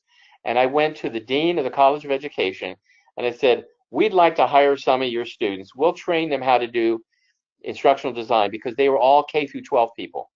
We will teach them how to do this, but they understood psychology, they understood testing, they understood evaluation, they knew how to do the graphics, they knew everything. It's just that their education was more for public school, high school, middle school, and community college. And the dean was thrilled, and we paid them. So I actually taught people how to be instructional designers who were in the College of Education, and we paid them from IBM because the government wouldn't pay for it. This government wouldn't pay for it. But you want to know something? When you look at the salaries for the students, if we paid somebody to do that, and we had them come over to the USVI, we probably have to pay them $80,000 to $90,000. But the students that we hired there, and they were really excited, we paid them $30,000. Plus, they also got college credit. You know, so the person who would, well, actually, it was the person who was equivalent to Dr. Williams, the person who was in charge of the curriculum program. He's the one who gave us the students, and they did a super job. And then, now here, that was the management team. Now you have communications. You have that lady, you know, who's in charge of, who works for the governor. You got the instructional technology people, etc. But who are our customers and who are our SMEs? The police department, property and procurement, which is all the the computers, the printers, and all that kind of thing. That's where they supplied that for their people. Information technology, they hooked everything up and they made it all work. Department of Health sponsored training these operators to actually be what they called non-hands-on EMTs. In other words, they had to know when they heard on the phone what the problem was and render some type of help legally. So it wasn't It wasn't just a guess. And I'll show you how we did that. So it was legal. It means that if there was liability and they gave the bad advice, USVI, this lady up here, would be responsible for making it okay. Fire service, which is the fire department. EMS, now in the Virgin Islands, the ambulances don't come out of the fire station. They come out of the hospital.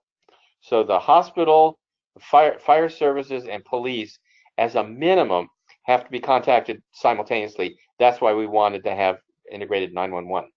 And VITEMA is the Virgin Island Territorial Emergency Management Agency. It's their version of FEMA, the Federal Education Management, or Federal Emergency Management Agency. So you can see these were our customers as consultants. And then what did we teach them? Well, as I said, they weren't trained in anything other than just answering the phone.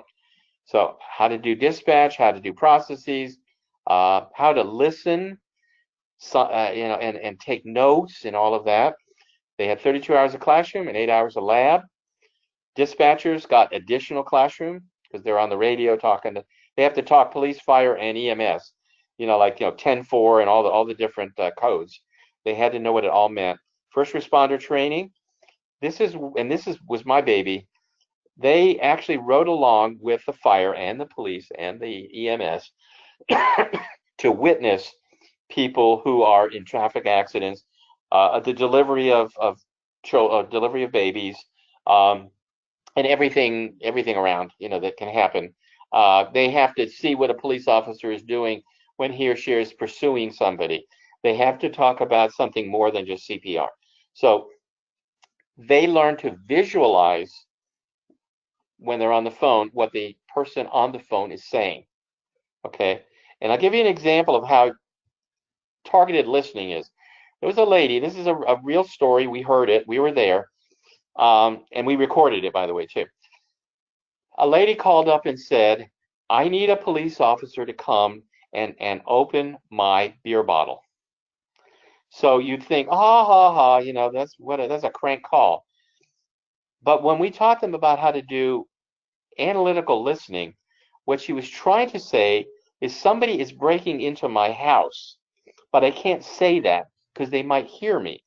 What I really am saying is, could you send a police officer to my house? And we did, because they didn't understand. That was code words.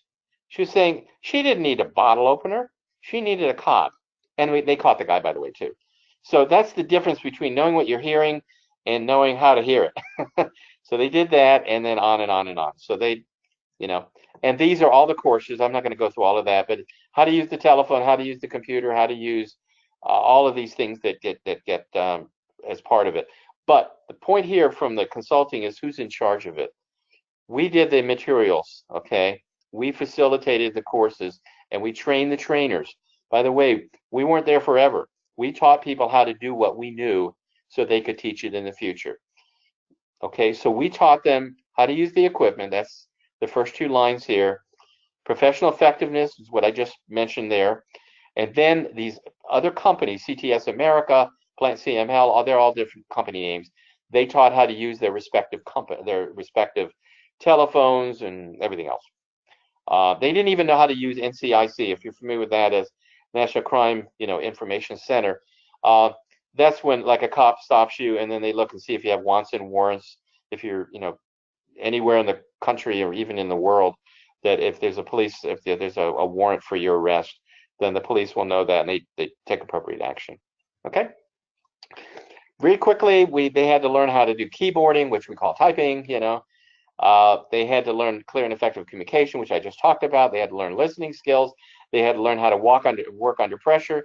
They had to learn how to do multitasking, how to dispatch at the same time they're listening on the phone, because you might have a police officer, at the same time you have a complainant, a citizen, at the same time you have a fire department person.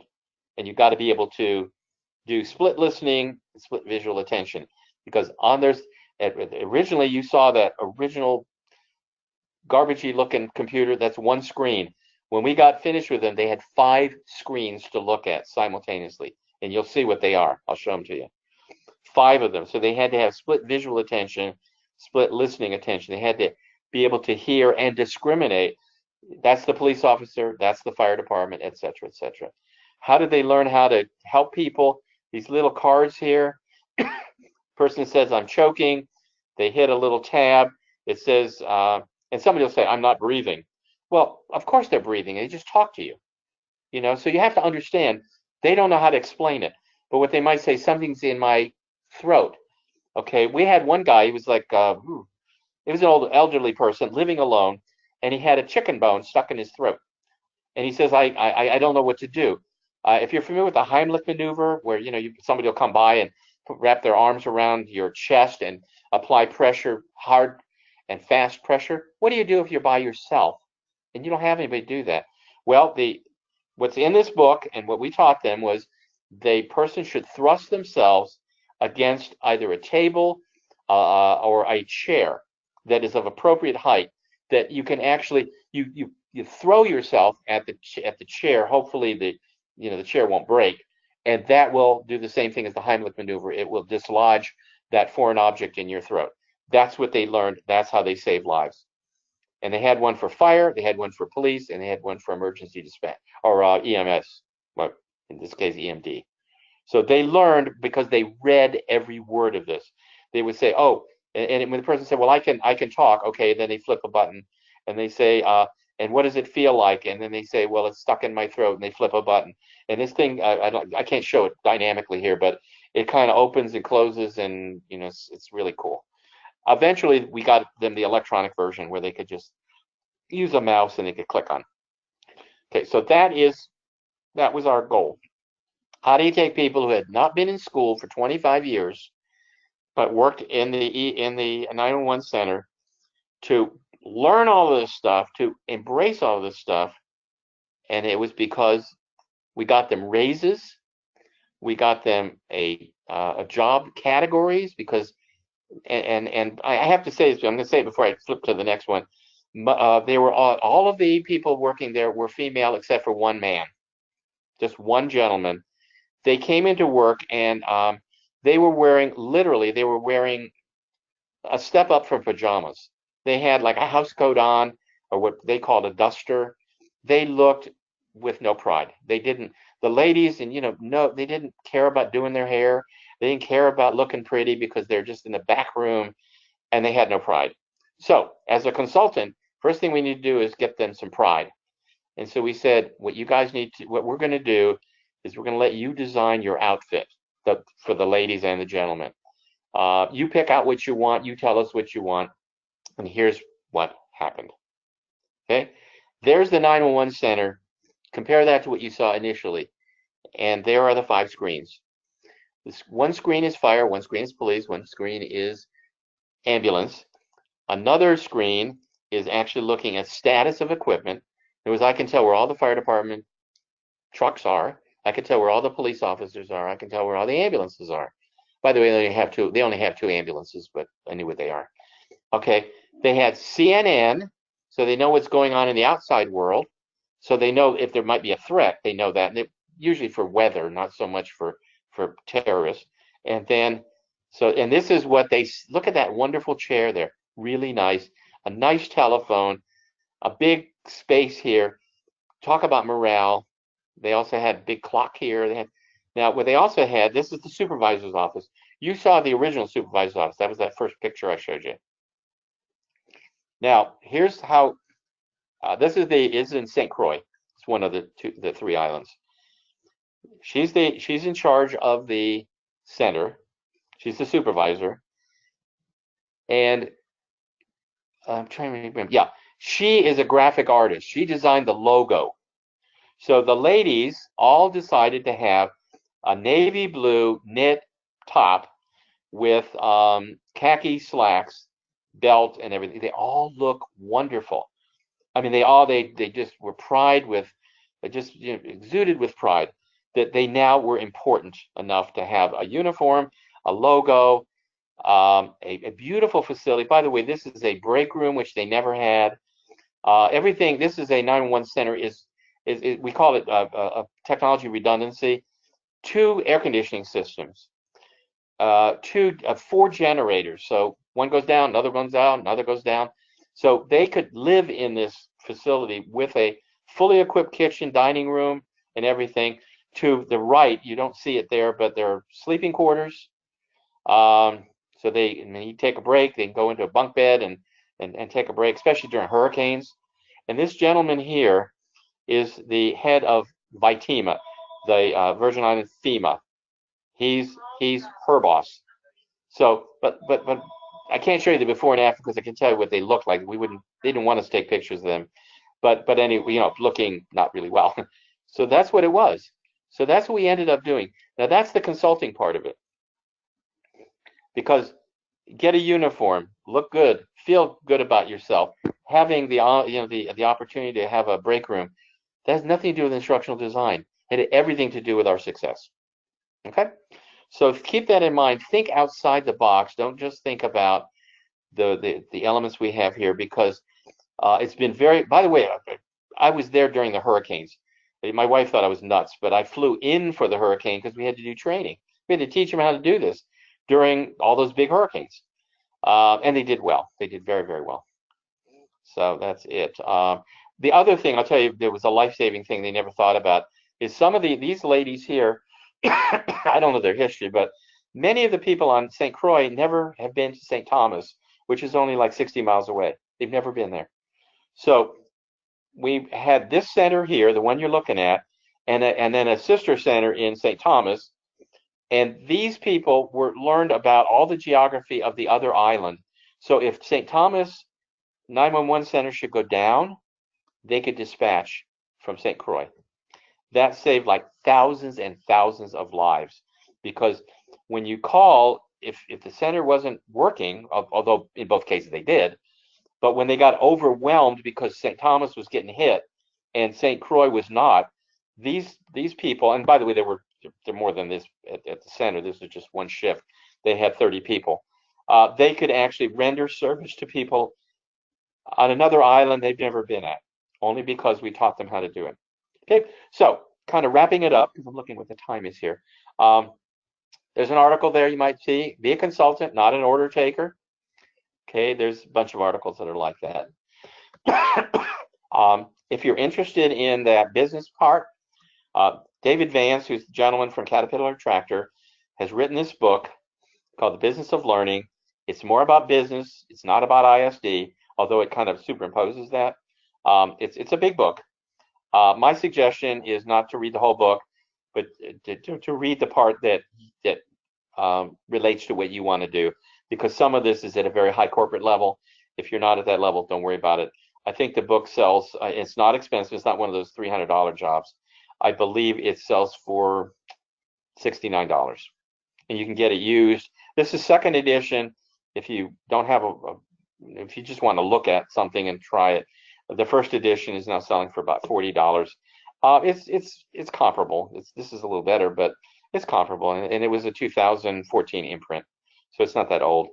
Uptrain. This is a book by a gentleman. I know both these guys personally.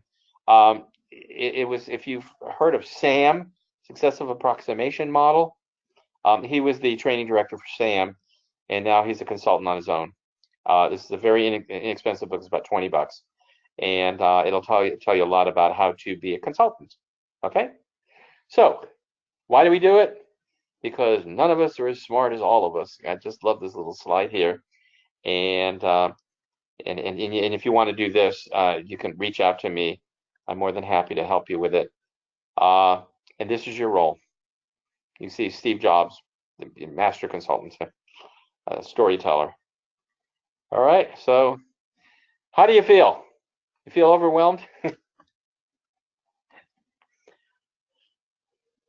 My name is Pat Tolliver, and I feel as though you've opened it up for me. I know which direction I want to go now, and I really appreciate what you shared with us today.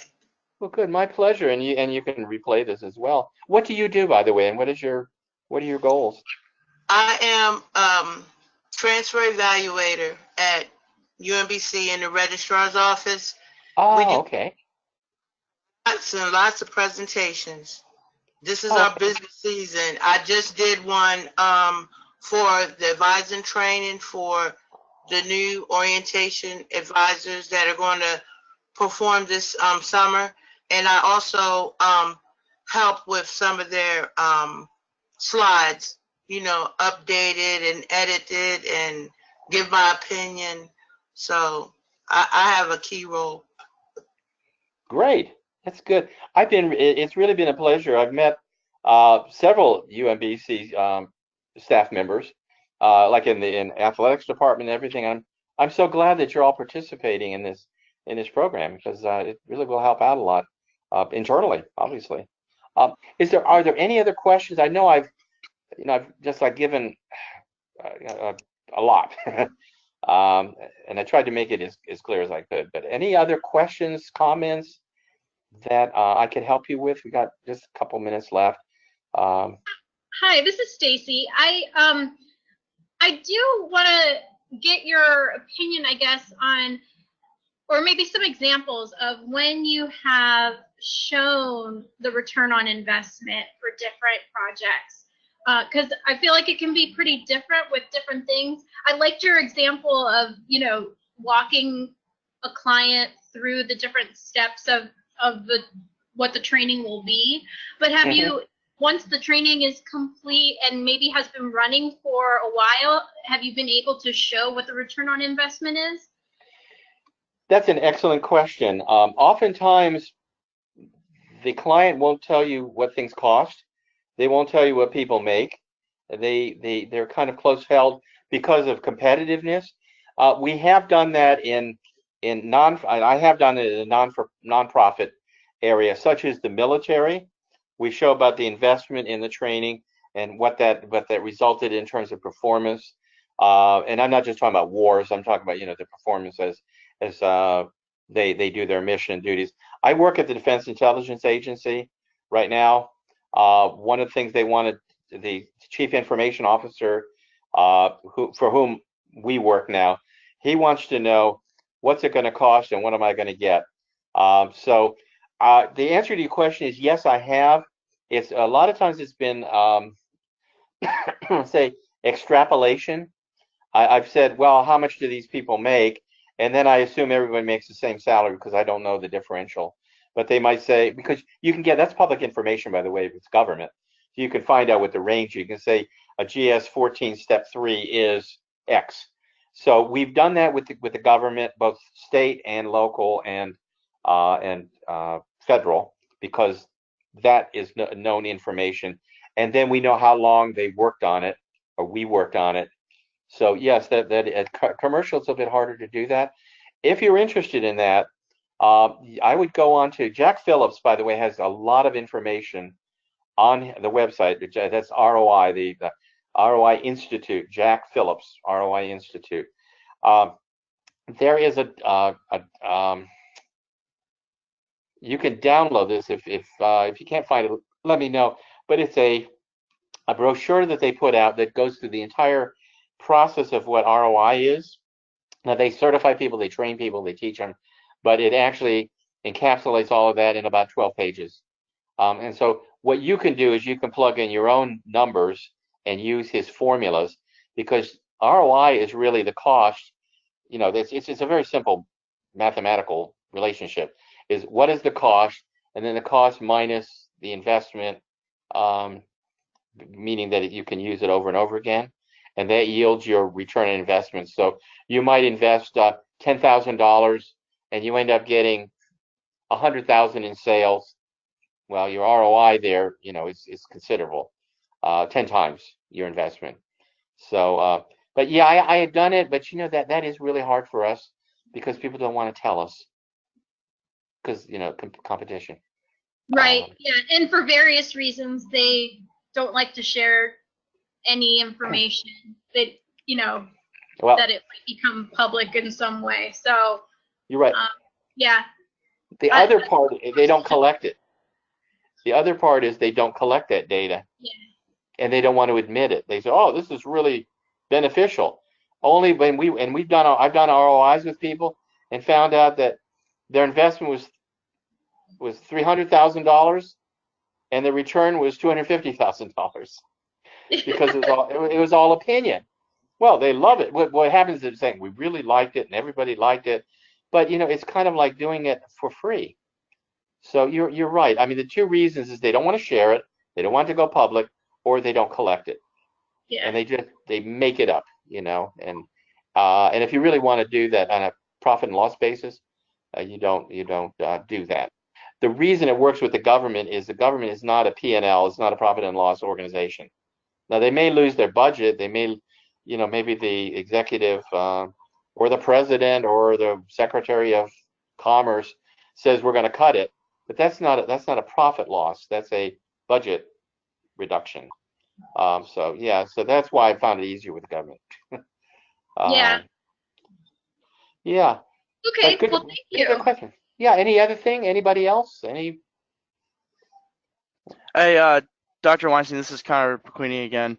Just real quick question on the Virgin Islands project you had. When did you complete that project? Was it before the really bad hurricanes a couple of years ago, like a year and a half or 2 years ago? Or Yes. okay.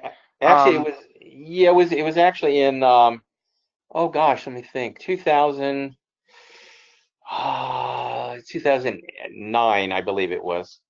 Yeah, so Oh wow, it was okay. considerably less. Yeah, it was before that. By the way, if anybody's interested in, it was actually, I also teach it at Virginia Tech not as a professor. I'm a guest speaker. But there was actually a class project that did a study of the U.S. Virgin Island project from an adult education programming standpoint. So, but yeah, it was done roughly 2 years before the big hurricanes. I went through 2 hurricanes while we were designing all of this.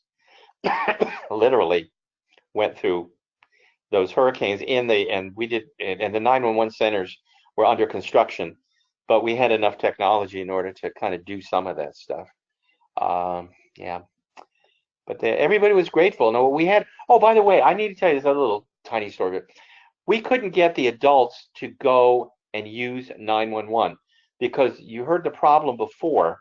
Was that you call the operator calls the fire department, calls the police department, etc. Well, why would you want to tell a person to call somebody else when you could just call them? They're in the phone book, They're not 911. They have a local telephone number. So how do you get people to do that when they're adults and you have to respect the fact that they're adults? Well, this is another consulting thing. I found out that the first lady of the Virgin Islands, the governor's wife, was an elementary school teacher at one time. She's not doing it anymore, but she was for like 10 years an elementary school teacher. I was working for IBM. I called IBM Graphics and I said, can you build a coloring book for, this is like K through 8 at the most, or K through 7, that you perforate the back page so that people can write their telephone number and et cetera, et cetera, et cetera, tear it off and put it on the fridge, just like everybody else does in every environment, putting the information on the refrigerator.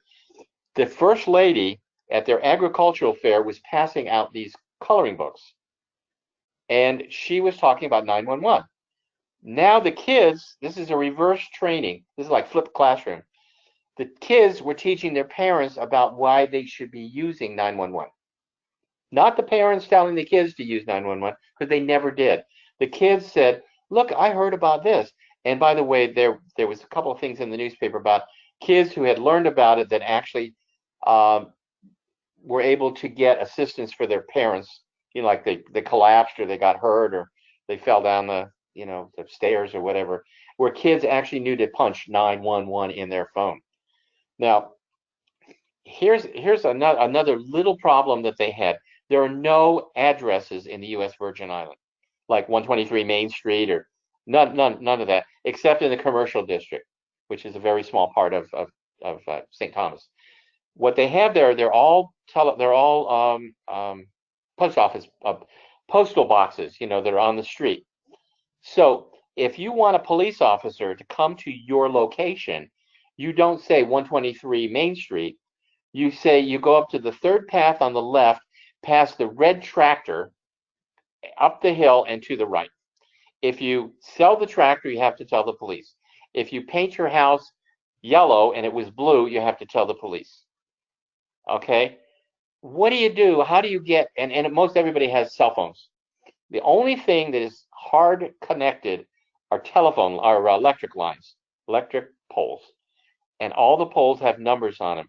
And I made this discovery just going around, and I said, you know what you need to do? You need to put the telephone pole number that is closest to the house.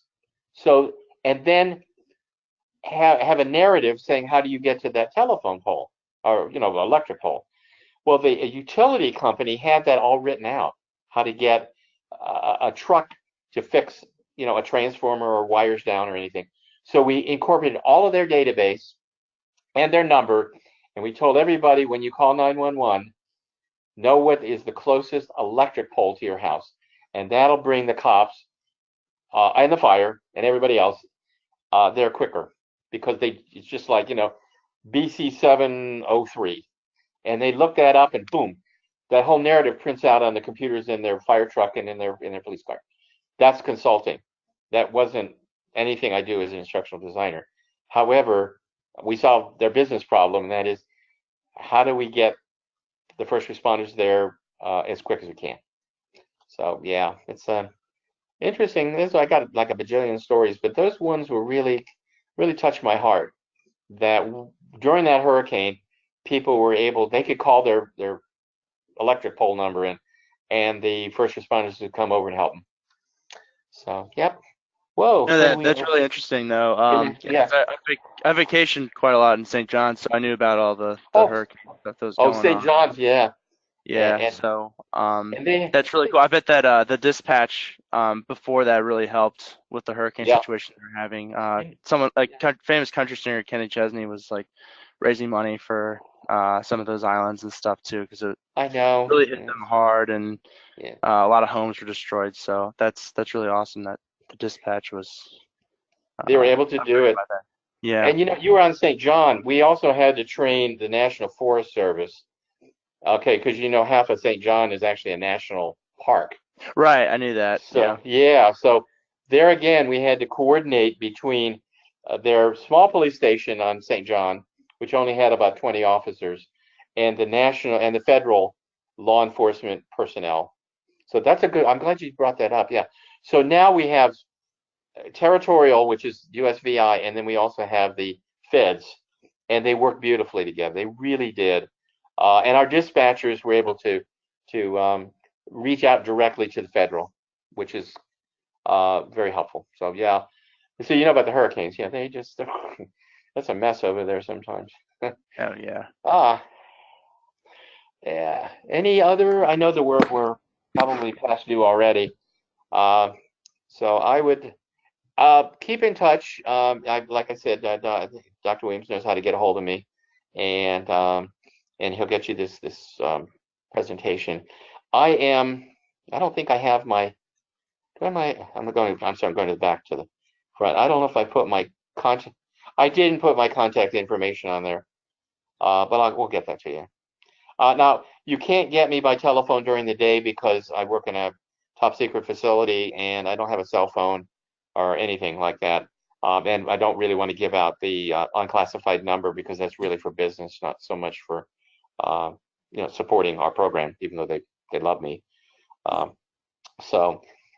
anyway, we can get together. We can you can connect with me. You can also find me at UMBC. It's Stuart HW. That might be the easiest one. Stuart HW. That's my middle initial, last initial, at umbc.edu. So STUART HW at umbc.edu. And I can get that at work, by the way. I can do it on email. Okay. So, well, I thank you. It's been a pleasure, and I thank you for hanging in there. And I wish you well in all the in the 689 course. Sounds good. Stu, thanks for your time, your energy, your knowledge, the resources. Is very, very comprehensive. Thank you very much. Thank you. Okay. Good evening, folks. Yes, sir. Before we call it an evening here, I did upload Stu's PowerPoint deck.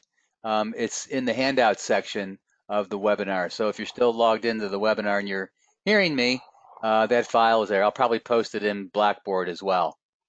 Okay. Because I know some people asked about the PowerPoint deck. So Okay. thank you again, Stu. I really Okay. appreciate you spending your time and energy to prepare a great presentation and then to deliver it. So many thanks to you, and I'm sure that the class is very appreciative as well. My pleasure. I assure you. Okay. All right. Well, all right. Ladies and gentlemen, thanks again to Stu. Any questions before we wrap up here? Will this recording be posted on Blackboard? Yes, it will. Awesome. Awesome. Okay, and I will fix the problem that we had in Blackboard where you can't post. But in the meantime, you can just email your assignments, your contact information to me. That'll work fine. Okay. Okay. Okay. Thank you. All right, folks. All right. Thank you. Thank you very much. Good night. All right, You're welcome. Good night. Good night.